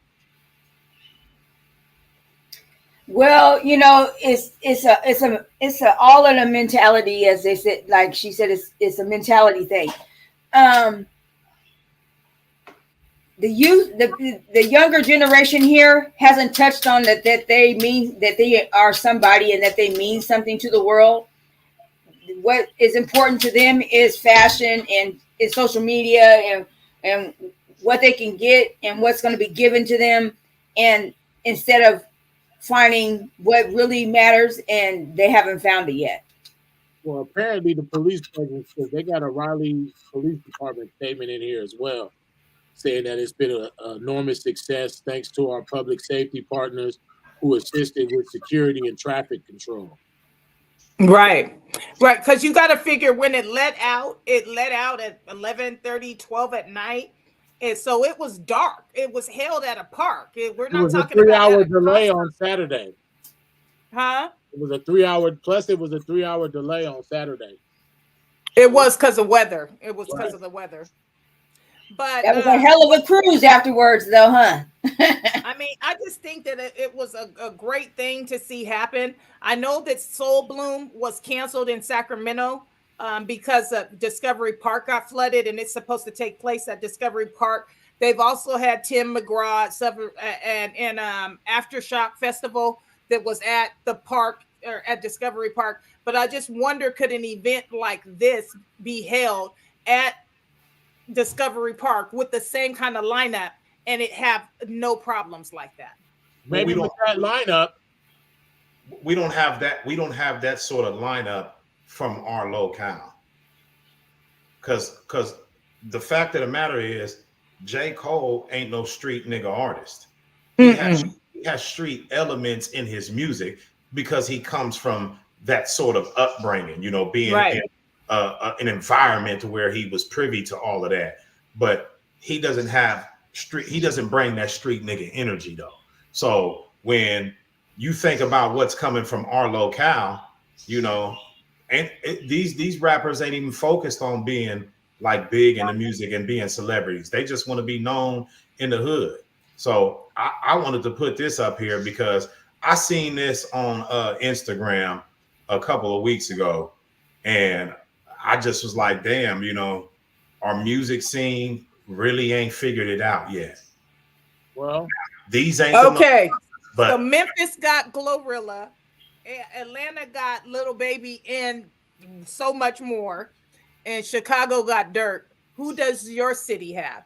Well, hailing from the city of Sacramento, California, where we'll run up on you, no, I'm just kidding. We got Diesel the Locomotive and Valley Uno. That's who we got. okay, so I'm saying this in a realistic standpoint. right. But As of right now, look, we got one motherfucker, Mozzie and Lavish D. That's it. I can't even say them. But I'm just saying, if from the outside, Well, Mozzie has definitely put no, the point is Smack on the though, map. the point is though, how the fuck Sacramento only got one motherfucker represented though? That's the point. Fuck it. We don't really care who it is. We don't care who it is. It's not even about who it is. It's about why is it only one motherfucker? Is it because our city is infested with gangs and Because our nobody's city's allowed to be infested an with artist? haters. Our Yeah. city is infested with haters. Yes, haters. Haterism runs rapid through this motherfucker. And, Yeah, and, it and here's does. another It thing does. about Sacramento is probably 99% of these motherfuckers ain't from here. So they won't give no Sacramento artists any credit because they ain't from this motherfucker. Well, when you think about the fact that back in the day, Sibo was linked up with Tupac and other artists, you know, so we've had our shot. We've had chances to try to put Sac on the map, but something Sibo's always goes underrated, wrong. though. Sibo's underrated for Sibo clearly should be way more popular than he is because he's highly underrated. Right. So does that go back to the fact that Sacramento artists have a gang mentality that they're bringing into the industry, and the industry's already seen a downfall of what could happen when you bring that into play? I don't think that's it because if that was the case, Chicago has the gang Dirk mentality. wouldn't be on the list. Yeah, Dirk wouldn't be up there. That's what I was just going to say. He wouldn't be up there if that was the reason. Yeah, and I think what I'm getting at though, because like even the fact that Mozzie was mentioned, I don't never in my life go out of my way to listen to any of these people's music, yet I know who they are. Mhm. Somebody is not gonna accidentally hear about Mozzie. He's not on that level. He's not that level of a celebrity. That's what I'm Well, getting okay, at. we can't say that though. We can't say that because he's been signed. He is though. He's been He signed is. to People a actually huge get to hear label. that nigga. He's on the same label as Glorilla. Okay. Right. He did the thing with Black Panther also. Okay. He's, Okay. just yesterday, we were listening to fucking Pandora or whatever, one of them Okay. fucking music things, and I put on Nipsey Hussle radio, and Mozzie was all through that motherfucker. Right, but that's only because he's done music with Nipsey Hussle, though. He's linked through Nipsey. So if Nipsey recognized him as one of the greats from Sacramento, let's face it, we might not like what he puts out or whatever, but to all these other niggas, he's the greatest nigga ever rapped from Sacramento. Here's what I'm saying. The closest thing to a celebrity that Sacramento has ever known is a nigga who plays for the Kings. That level of celebrity has not been topped by any of our artists. My heart's with Sacramento too. Hear me out. My heart is with Sacramento too, but I gotta speak the truth.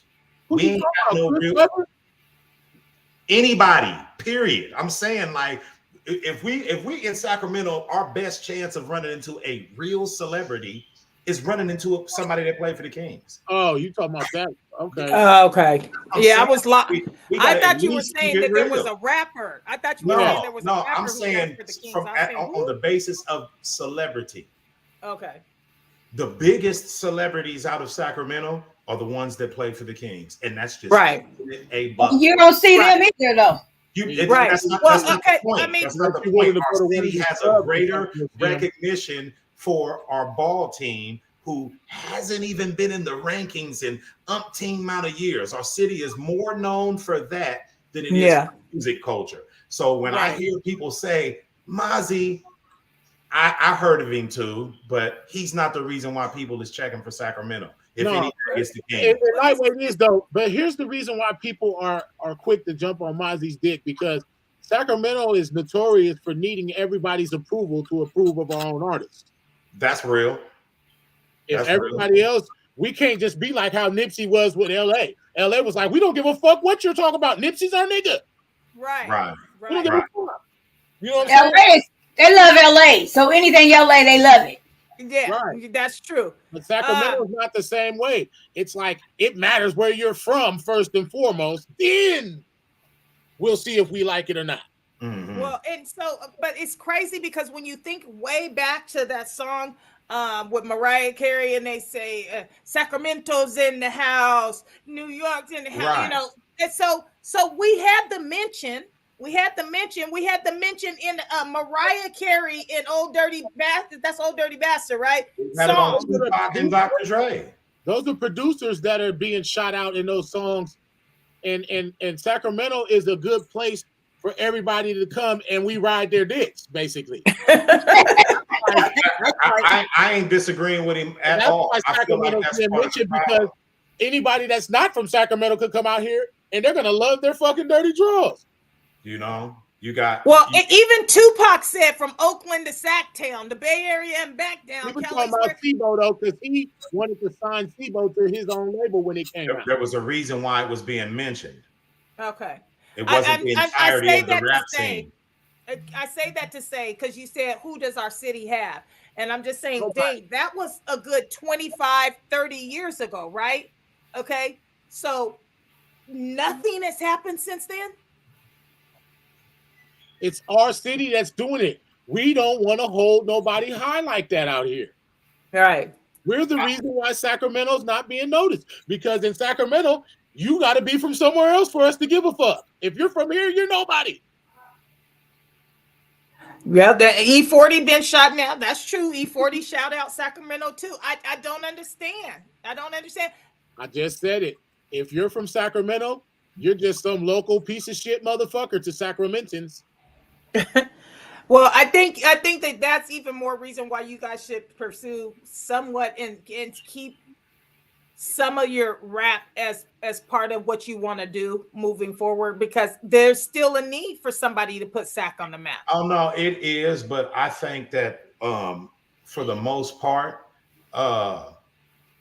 it's got to be somebody that's in position to carry that tide over a number of years. You understand what I'm saying? And I also think that one of the things that is an issue with Sacramento from a musical standpoint is there's far more people that are doing like imitation shit than there is people that are doing original. You got people that are out here doing their original type shit, but then there's a lot of these new school rappers and their whole style is a mimic of some Detroit rapper. You understand what I'm saying? It's like, how are we gonna expect people to see us for who we are when we're afraid to be who we are? That's the one thing that I will give. That's the one thing that I will give to Mozzie, is he's not doing this music the way it would be done in the Bay or the way it would be done in LA or in Chicago. He's got music that has a Sacramento-based vibe to it. That's the one I agree. thing I will give to him. Ben Pretty says, I'll give him that. He's Ben Pretty had a good question for you guys. This question is for you guys from Ben Pretty. No. She said, would either of y'all do a song with Mozzie if the opportunity was presented to you? He wouldn't do a song with us based on he made his career talking about homies of ours that got killed. He wouldn't do a song with us. Oh. It's not a question of us doing. We got famous making songs about our homies. Yeah, it's too much politics surrounding that. Yeah. You know, That's impossible. And that's kind of what Deez was talking about earlier, when you come out on the music scene And if you can't represent where you from without completely disrespecting everybody around you, there is no room for collabs. That's why the majority of Mozzie's collabs have been with people that ain't even from Sacramento. Yeah. Who's Why? Stunner Girl? Who's what? Stunner Girl. I don't know. Well, she's the second most selling rapper from Sacramento. You got Mozzie, Stunner Girl, then you got Lavish D, somebody DB Bowder Bag. We don't even know who she is, and we're living legends in Sacramento. Okay, but see, that's what I was getting at earlier. Take the feelings out of it. Like, we can't say that Sacramento has somebody on the level of those people I put up on the screen because we don't even know them. Right. That means they do not have that same level of exposure. It doesn't matter how we want to feel about it. We don't even know who they is. Right. I know who Stunner Girl is. She does got some flows a little bit, but Well, when the nigga asked who was Stunner Girl, crickets. Now you know who she is. what did she say? Hey, and Shay Briggs had a good comment. She said, "I'd also like to add that Keith Powers is an actor from Sacramento, and he gets love." Well, and that is true. I like Keith Powers. He played in the New Edition story and a couple of other movies, so I like Keith Powers.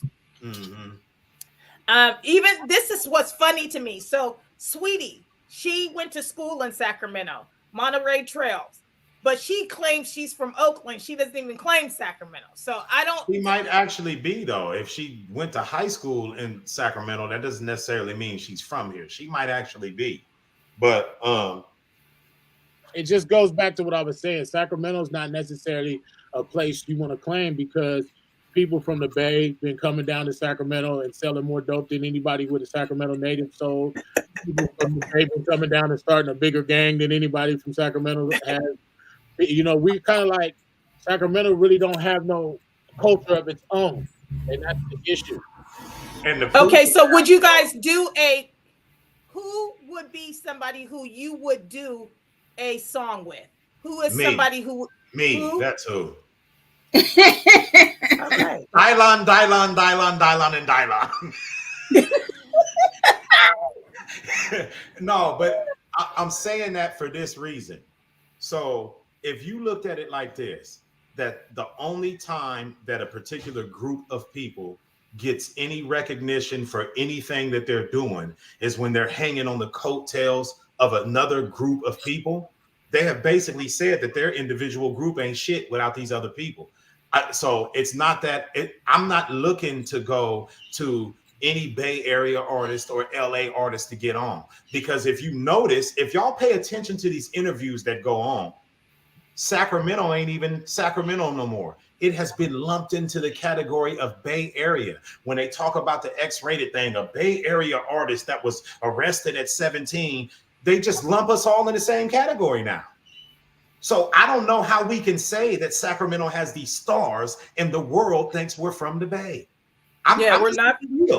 Well, because anytime you hear anybody from the South, if they hear California, they automatically think LA.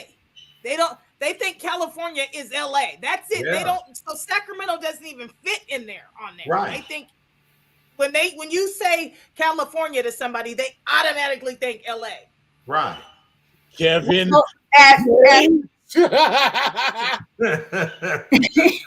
Oh shit. Hey, see, I'm so biased that I don't even like when she say his name, I'm like, I might know like 2 songs from him. I don't be tapped in with a lot of shit because I'm not impressed. You know. Okay, so the question was, Diesel, would you ever do a song with Kevin Gates? Personally, I don't align with Kevin Gates. He does say some real shit, but I can't imagine the chemistry that we would have, like in making a song with somebody, you know, to bring the best out of both artists involved in the collaboration. There has to be, or there has to be some sort of like chemistry or common ground in order to where the song meshes together. I agree with you on that. Yeah. Nobody you guys mesh with? Nah, like they said in the comments, they not in our age category. We too old, so Yeah. we don't mess with nobody. Because you got to put on a facade and foolery that after you get to a certain age, the foolery is not acceptable because you're supposed to mature as you get older. You know what I'm saying? And so some things we talked about when we were young, or some things we believed wholeheartedly when we were young, we simply don't believe in that shit no more. Okay, so Snoop Dogg is an old motherfucker, and he's still putting it down. Right. So would you do a song with Snoop? I mean, we align better than me and Kevin Gates do. Yeah. Valley, would you do a song with Snoop? I think the thing that because I agree with what Diesel said about there has to be some sort of connectivity. And I think it's more or less about if you got two artists that can on the fly do some shit, then is it that we set up a studio session, or is it we set up a link and we hang out, we talk, we discuss things and figure out what that connectivity is. And then we go to the studio and now it translates musically. I think that's how good collab is supposed to go. It's not just that nigga's hot. Let me jump on his wave and ride the wave out with him because he's hot and I don't know the first thing about him except for what he's got going on musically. I think the music don't match when you do it like that. What's that? Music doesn't match when you do it like where you just say fuck it. You put your hottest shit from your world. I put my hottest shit. I think it's deeper than that. Yeah. Well, that's why we still got music coming out with Pac in it, because he used to have motherfuckers coming around like, nigga, come over to my studio and let's put some shit down. And then it didn't get no play at that time, but it was always in the archives. But that's what I'm saying. It wasn't come to the studio and get straight to work. You got to understand the vibe that was there.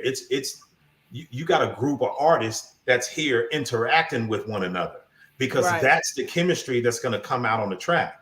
So it was an interview or somebody was talking about a time that Tupac was requested by Michael Jackson to do a song with him. Mm-hmm. And when Tupac showed up at the studio, they told him, yeah, MJ ain't going to be able to be here. And he was like, okay, well, regretfully, that means I can't do no song with him, because if you can't be here with me where we can exchange pleasantries, then we can't do no music together.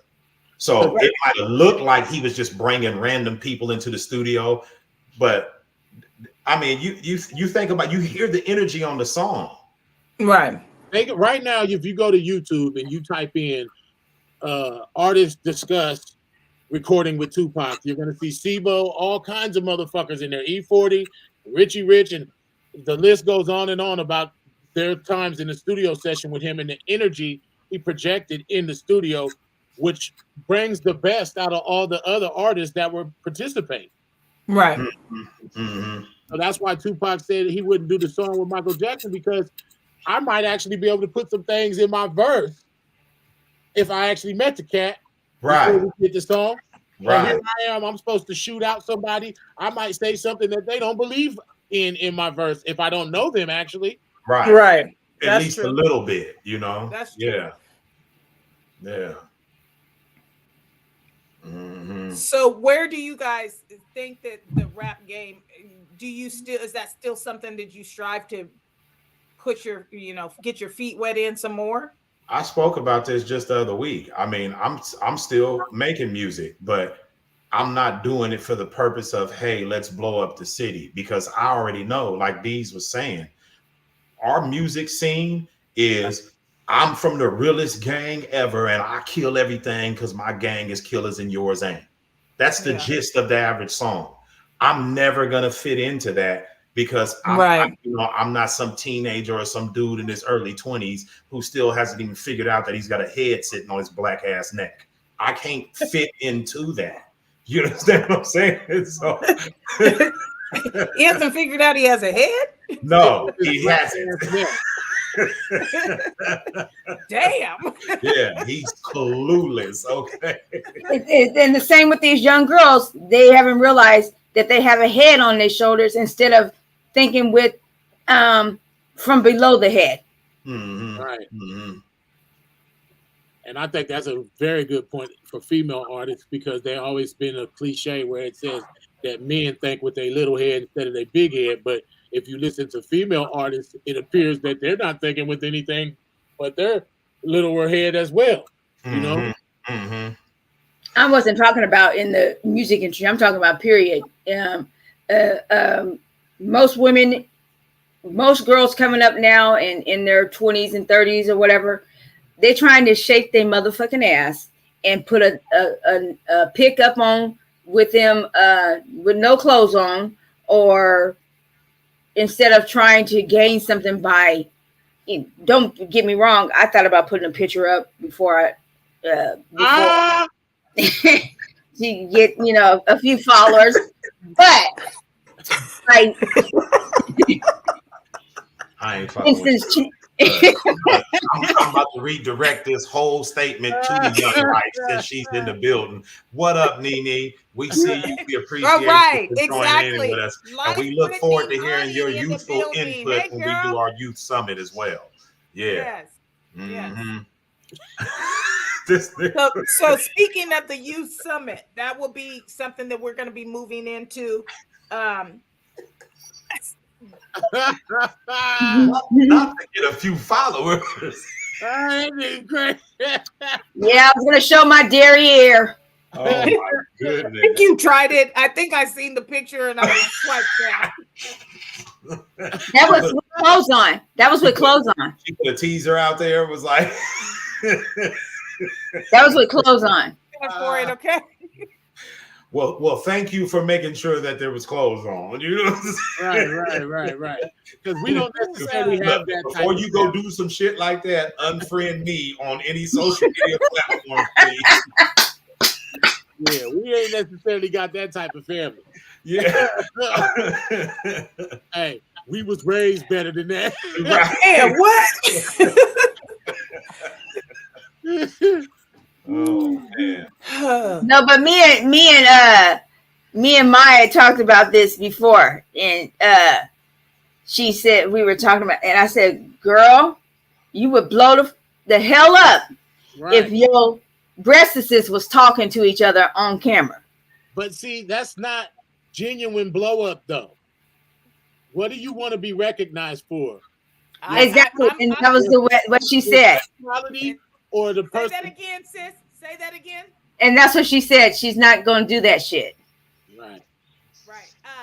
Because that's why, I do know this. This is what I know to be true. That even in my legitimate job that I go to, 45 plus hours a week, all races come across my desk. All people I interact with at the hotel, and it's like being a Black Dolly partner. Right. It's the gift and the curse, you guys. Mm-hmm. Like, I want people to pay attention to, it's like I see people go. Right. And it's so I know that I could easily get followers if that's what I wanted to do, if I wanted to just make those kind, but it's not the kind of followers that I'm seeking. And that's not the kind of content that I want my page based out of. They're not going to be genuine. They're going to speak down on you no matter what. If you present yourself in that fashion, I'm not going to. I'm not going to. That's not who I am. That's what we were discussing, and because we were going out somewhere, and she says, "Oh, I got to pin this up because my cleavage is showing." I said, "Let it show. What's it about?" And then she's like, "No, you don't understand because you don't have cleavage." And I said, "Right, I don't." But well, first of all, the people in the comments ain't gonna be respectful. That's first and foremost. If that doesn't bother you, then that's fine. But just know that, especially our race, niggas is crazy. Niggas just saying all kinds of thirsty ass shit. Don't give a fuck. Yeah, I won't find out. I'm not gonna. That's not how. Like, if you go to my TikTok, which I would like to put out there too, you guys can follow me on TikTok. Follow me on Instagram, MissMyMy_916. That's not the content that I put out. We are going to be making a Four Corners Legacy page, and we would love for you guys to follow that as well. We strive to build up our following, but we also want to keep it cute. You know what I mean? Like we have a moral compass here at Four Corners Legacy, and it won't be boobies or booties that gets us noticed. Okay. Right. Yeah, because if we was on some sellout shit, I mean, just keeping it 100, I could go right along with all the trends that exist in the music scene, and with my microphone presence and cadence and beat selection, I'd be killing the game if I didn't care how I, presented myself as a man first and foremost. If we was on some sellout shit, we'd be rich, Jack. Right. Well, damn, I don't know when you put it like that. I'm like, make music. Can't you sell out a little bit, bro? Nope. I don't want to make music that's going to be the cause of 400,000 black deaths. Right. Or, So 100,000 prison terms. Mm-hmm. Yeah. I just don't want to add no fuel to a fire that, we can't seem to extinguish already. So I had a question for each of you guys then. What is a quote that you live by? Quote that I live by. Okay, not so much as a quote that you live by, but just a quote or something that you read that stuck to you, something that someone told you that stuck to you. So my Uncle Ronnie, shout out to Uncle Ronnie, he said a long time ago to me to never let anybody define my character.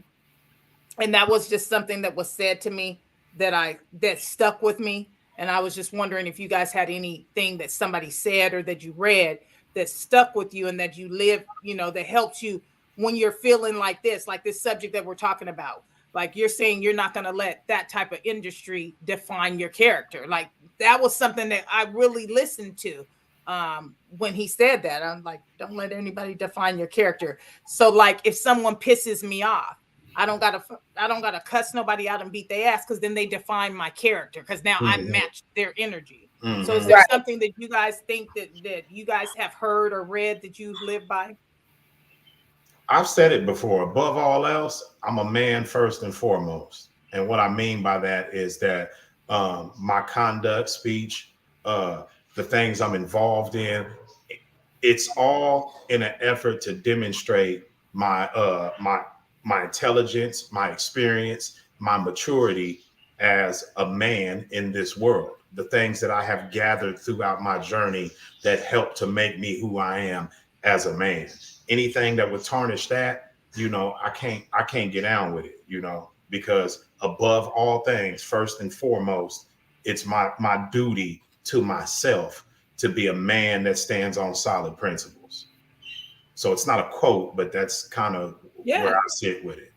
Yeah, that's cool. Well, I'd say to myself, don't waste the energy on dumb shit. And I try not to do that anymore. I don't give power to something that has pissed me off or a situation. I'm not going to even give it any energy because it's stupid. So I don't waste my power on something that don't mean nothing to me. I try not to do that anymore at all. Mine would probably have to be similar, better to be thought a fool than open your mouth and remove all doubt,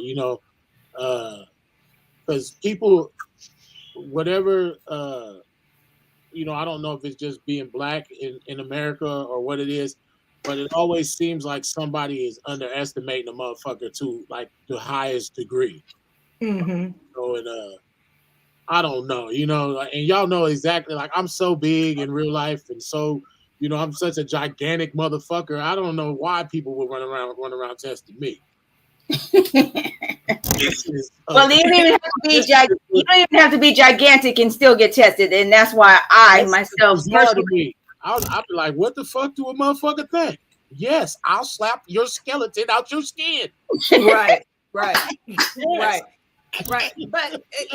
I think that you brought up a good one. Just real quick, not to detract, but I want to acknowledge this so she can give me some more insight. Would you do this? If you can expound on that in the comics, Niche. Okay, carry on. I just want to throw that up there so I wouldn't ignore. I think that all of you guys had good points and good comments or words that help to keep you, or thoughts that keep you guys motivated. And Mama used to say that all the time, Jabal, the one that you said about Right. better to be thought the fool than to open your mouth and prove it. And These that's folks it's I so remember true. all the time. The ones from Mom and Pops, that's the shit that always Mhm. we got hella game from our We parents. did. For Mhm. show, did. for show. You know what I'm saying? We did. Hey, there's one thing, there's two sayings of your dad's that always step with me. I feel like one of them is the one that's on my tongue, but go ahead. Okay, I don't know if it is, but whenever I get on motorcycles, I always think about him saying ass and concrete don't mix. And I always knew that. So like on a motorcycle, I have that certain amount of fear because you say ass and concrete don't mix. I didn't understand what he meant then, but now I'll be like, man, ass and concrete don't mix. Okay? And the next one is pig pussy ain't yours. One of his Pussy favorite ain't lines. pork, fat meat. He was saying- People don't believe fat meat is greasy. Oh, no, he was about to say you don't believe pig pussy's pork. That's Hey, what he just- Kasami just said. He just That said one, that to me. right there. That He one just right said there. that to me the other day on my birthday. He called me on my birthday and said that shit. But if you really think about it, it's so real because it's just like, look, whether you knew it or not, this is the reality. You know what I'm saying? Right. It's Right. pork. You know what I'm saying? Or Mama would say, it was so quiet in here, you could hear a cinch piss on cotton. I said, what the hell was a cinch? Well, Hey, a cinch had to is- Google it recently. Right. A cinch is like smaller than a mosquito. It's like the smallest of gnats, like Mike. And so I'm like, a cinch piss on cotton. Okay. You was I always dialed say a in. rat piss on cotton, but you ain't gonna hear neither one of them motherfuckers. Bottom line. Yeah. Mm-mm. Mm-mm. Maybe that's what this generation is First missing. mouth. Okay, Where the so mic is hanging from the ceiling or outside. so is it an actual freestyle? Because I see one thing that I've also noticed in today's game, music game. People be like, he did a freestyle. And what they really mean is he wrote a rap that's not connected to any particular song. That's what a freestyle is. But he's not spitting off the dome. Like Right. Yeah, when I traditionally, hear freestyle, I think freestyle is that. Because remember when you did that battle rapping thing? because traditionally that's what a freestyle is. A Yeah. freestyle is like that one. Listen up as I hiccup and pick up the tempo. That's a freestyle, like how you did on that. I disagree. Okay. But isn't a disagree. freestyle like when you go like how Meg did a freestyle on Tupac's beat? She did. Hella but trash. like it Hella wasn't trash. hella trash. That's Okay, come on. here's It wasn't what hella I'm trash. saying. Here's what I'm saying. Grade A trash. Here's what I'm saying. I don't care what the industry says. Right. Traditionally, a freestyle is you put your black ass lips in front of a mic and you Right. rap whatever comes to your brain, Yeah. Johnny on the spot. Right. If you're not doing that, it's not a freestyle. Right. Right, Like, but No. like what they do on Nick Cannon's show. no, hold on, no. That's true. But also a freestyle is if you just rap about something that has no specific topic. And No, that's that's a hot 16 is what you call that. but that's Yeah. what these freestyles actually are, and everybody knows it. It's been defined as that. It's I not a understand. mystery. I understand that, but I just feel like, okay, are we freestyling or we're just rapping? That's a freestyle. Why Well, we because call it a my freestyle? thing is, if that's the case, you could learn to somebody else's beat. That's not really coming off the dome. Freestyle is supposed to be coming off the dome. Well, everybody always says that was definitely written. If you go to these Instagram and they show these freestyles and you look in the comments, everybody's Yeah. saying it's been written. And that's Yeah. because nowadays, and it's been that way for 30 years, a freestyle is always written.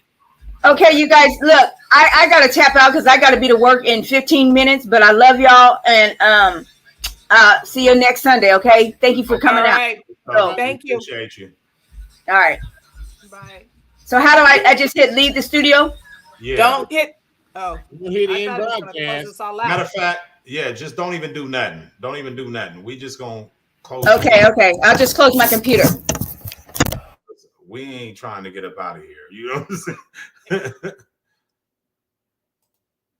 Okay, there we go. Yeah. Yeah, no, I think you're saying what I'm saying. The fact that people are in the comments saying that's definitely written, the only thing that would motivate that kind of statement is because a freestyle is supposed to be off the dome. Yeah, but Or why would somebody even say that? but nobody, just like Tupac and Biggie was freestyling at the table that time, really freestyling off the dome. Technically, the shit ain't really all that. It's kind of trashy. You know what I'm saying? So Well- when it's all said and done, there's no way you, unless you're Mr. Fab or fucking Or Jay-Z or Jay-Z, or some of these notable freestylers. yeah. And Unless I mean, them niggas, your freestyle is gonna be garbage. yeah, and that's why I never did it all throughout my career, you know, like Well, so I have to wonder though, because some of the artists that you name, when they go in the studio, they don't write their stuff down. And I'm just like, how could you not write a whole song down? the same way I did Ask Somebody. You rap until you run out of gas, you stop, you play it back, and then you fall back in with the next line. So there's some people that can get in there and hit record and just spit a whole 16. But the thing is, this is why I'm saying what I'm saying about the freestyling thing, because there was a point in time where people, that's why they have Sway. The people go freestyle on Sway, because some influential ass nigga told the entire rap generation that if you can't freestyle, you're not a real rapper. That's what the whole buzz is about. So I don't even know who it was that said that, but I can tell you off top that nigga full of shit. You know, that's just like saying that, you know, if Vincent Van Gogh didn't do sketches, he was not a real artist. Right. Shut your dumb ass. Right. You know what I'm Right. saying? Okay. So I mean, can you spit something off the dome now? Even if No, it's because something I you don't have do written? that. I never did that. That's a waste of time to me. Like, Right. what if So say you the can't highest spit a shit verse ever- off of something that you can't I- spit no, a verse off of something no, that you have. Never did that. I never did that, because to me, the mental, that's what I'm saying. I think people think, oh, you're a rapper, this is how it goes. No, this dude raps based on how his mind processes information. It's going to be different with every artist. Okay. So you can't give us a snippet of anything. I'm not going to. You can find me on Valley Uno on YouTube. You can go check out my music. You know, we not cheating the system. You know, That was a good one. I'm gonna need some streams. God damn it! You know what I'm saying? I had a 10-minute freestyle to like 4 or 5 different beats on my album I did with Dre. We didn't use no paper, no nothing. We just rapped to beats until we ran out. Did some yelling and shouting and shit talking, and then switched the beat and rap some more shit. And then Okay, well, could I get you to do a verse of something right now off the top of your head? Yes, it could be something that you've already laid down. It could be anything.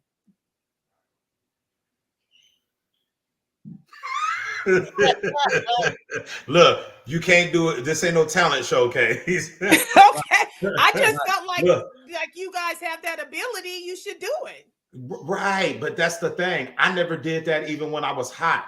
I'm not no jukebox. You can't put a quarter in my neck and tell me to rap, nigga. I never got out like that. You know what I'm saying? That's what I was thinking. I said, that. No, That's it's not a no, but I mean, niche. I just It's not a feel no. like- I I could don't do know, if it, I but was it would not be a freestyle. You know, it would if be I some was shit a that I had rapper actually written. and I knew how to rap and I was doing this show, I would plug myself. You guys would be tired of me. If I knew how to rap, you'd be like, God damn, we doing a show. but it's I'm like, different though. hey, you know. We don't have the audience. If this shit was like just like Ice Cube went to New York before he started his solo career, if he would have attempted to start his solo career without the New York element, we probably wouldn't have a successful Ice Cube movie and rap career, the way a solo career that way. Okay, so is he somebody that you would do music with? He does. I don't think he I does do music. I do music with Ice Cube Mhm, on the political aspect alone. mhm, Yeah, mhm. yeah, that's good. So Ice Cube, if you're listening, we got 2 great artists. Come see about them. But you know who else I do music with? I do music with X-Rated. I be hitting him up online from time to time, talking and Absolutely. shit. And you know, I'm trying to plug myself into that avenue, but it's only because of his maturity as an artist. As Mhm. far as you know, his range, you know, it's deeper than the, you know, like he don't ever be talking about Versace clothes and necklaces and he don't talk about none of that bullshit.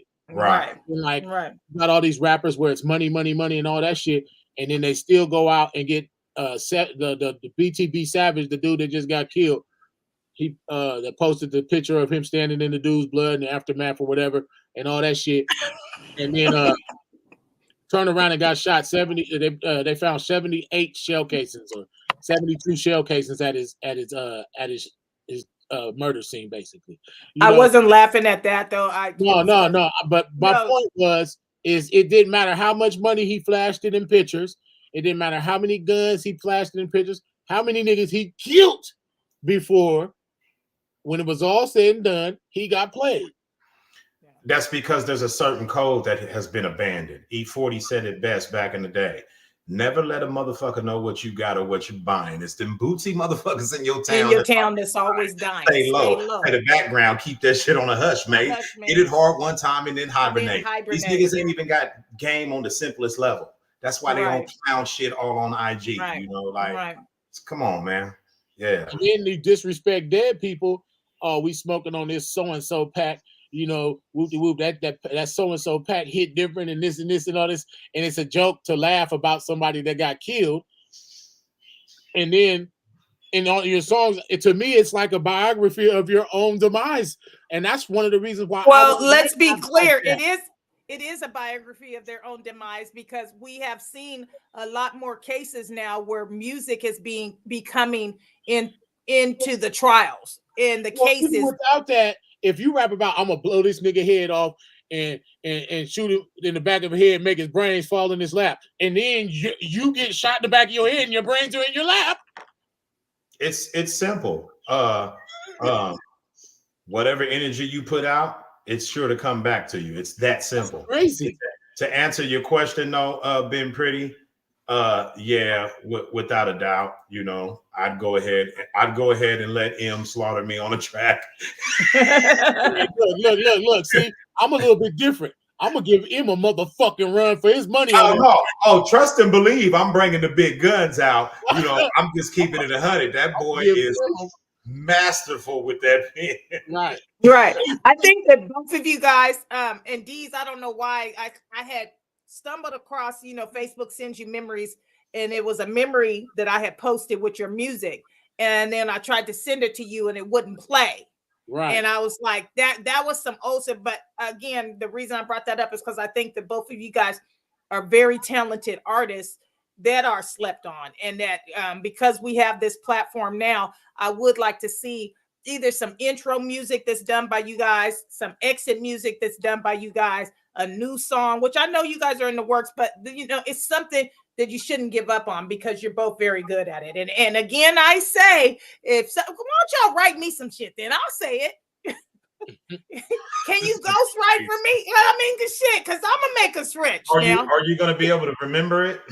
I don't know. Can we get a teleprompter? I'll read the fucking teleprompter because no, I'm not gonna remember it.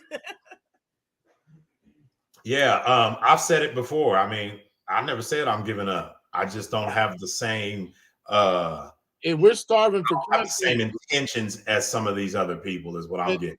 Just remember, people like Kendrick Lamar, people like J. Cole, and these other artists that are recognized for actually having talent above content, they always will leave an avenue for people who want to just rap and not be gangster of the year in their music. Mm-hmm. Right. Mm-hmm. Right. Absolutely. Because it's not successful if everybody's dying. If 200 rappers died in the last 3 years, 4 years, how impactful is the music? You know, even if you can go back and listen to Nipsey verses and say, under no condition will you ever catch me slipping. You know, motorcade shooters plus the Maybachs, you know, and all chauffeur driven and all this. But when it's all said and done, you were caught slipping and got murdered, bruh. You feel what I'm saying? So like, it just looks super hypocritical at this point to rap about being the most toughest Teflon nigga on the planet and then turn right around and get your ass killed. Well, especially I think we live in a world enough times to know that it's cap anyway. It's cap. Somebody can't catch you slipping. Somebody will blow your head off. Somebody will do all that. Right. And let's be clear, we want to make sure that, you know, for all the Nipsey fans out there, that they understand we love Nip too, and that we respected him as an artist and a community service leader. So we're not happy that it happened, but words do have power. And if you live by the gun, you die by the, you know what I mean? Right. So I don't know that's a dangerous. And he was more knowledgeable that than most people from most cities would be, because LA is a dog eat dog territory. And just like the other brother said, Joyner Lucas was talking about a brother can't even go eat waffles no more. Yeah. You know? What kind of world we live in? And then they telling brothers to check in. So you know, that's the biggest crock of shit right there ever. Like that's crazy. But LA telling niggas to go check in, but you know, Justin Bieber or any of these white artists, they can go right into LA. They ain't got to check in, tuck their chain. They ain't got to do shit. They can go eat at the Waffle House. They can go wherever the fuck they want. But when you black, you got to check in. Or we gonna rob you and kill you and pull your jewelry off your dead body. Right. That's crazy. And we're gonna run through your pockets and then go to jail for it. Yeah. Short lived. Yeah. Dumbest shit ever. Dumbest shit ever. Yeah. Yeah, I might hang a mic from the sky. I might hang a mic. I'm ready to bust some bullshit at this point. I'm definitely ready to do that at this point. But like I told y'all, I'm secretly working on stuff, but you know, schedule wise, I gotta have it all ready so I can go do a one shot at the studio. I don't got time to be breaking it up like that. I gotta go in and go balls to the wall, you know, and knock some shit down all in one day. So that's really what we're looking at. I gotta make sure I have everything ready to rock when I go. Okay, so can we get some background to the name Valley Uno and where it originated from? Okay, yeah, it's pretty simple actually.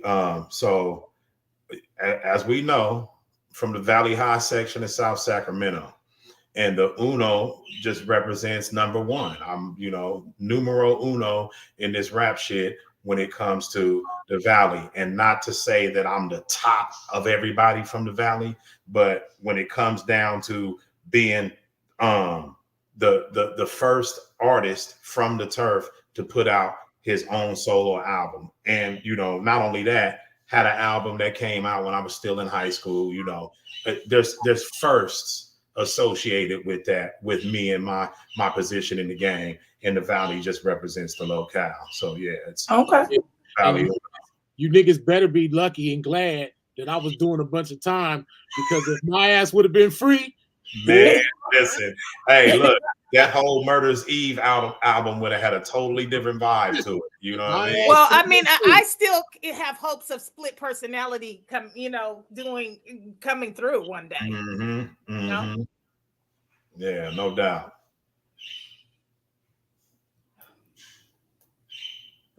Yeah.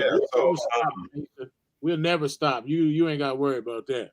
No, because it's in me. It's, you know, right. It doesn't matter what's going on with it. I'm gonna make music. You know what I mean? And that part can't stop. So, and quiet is kept. I got a almost a cult following on the Slenders.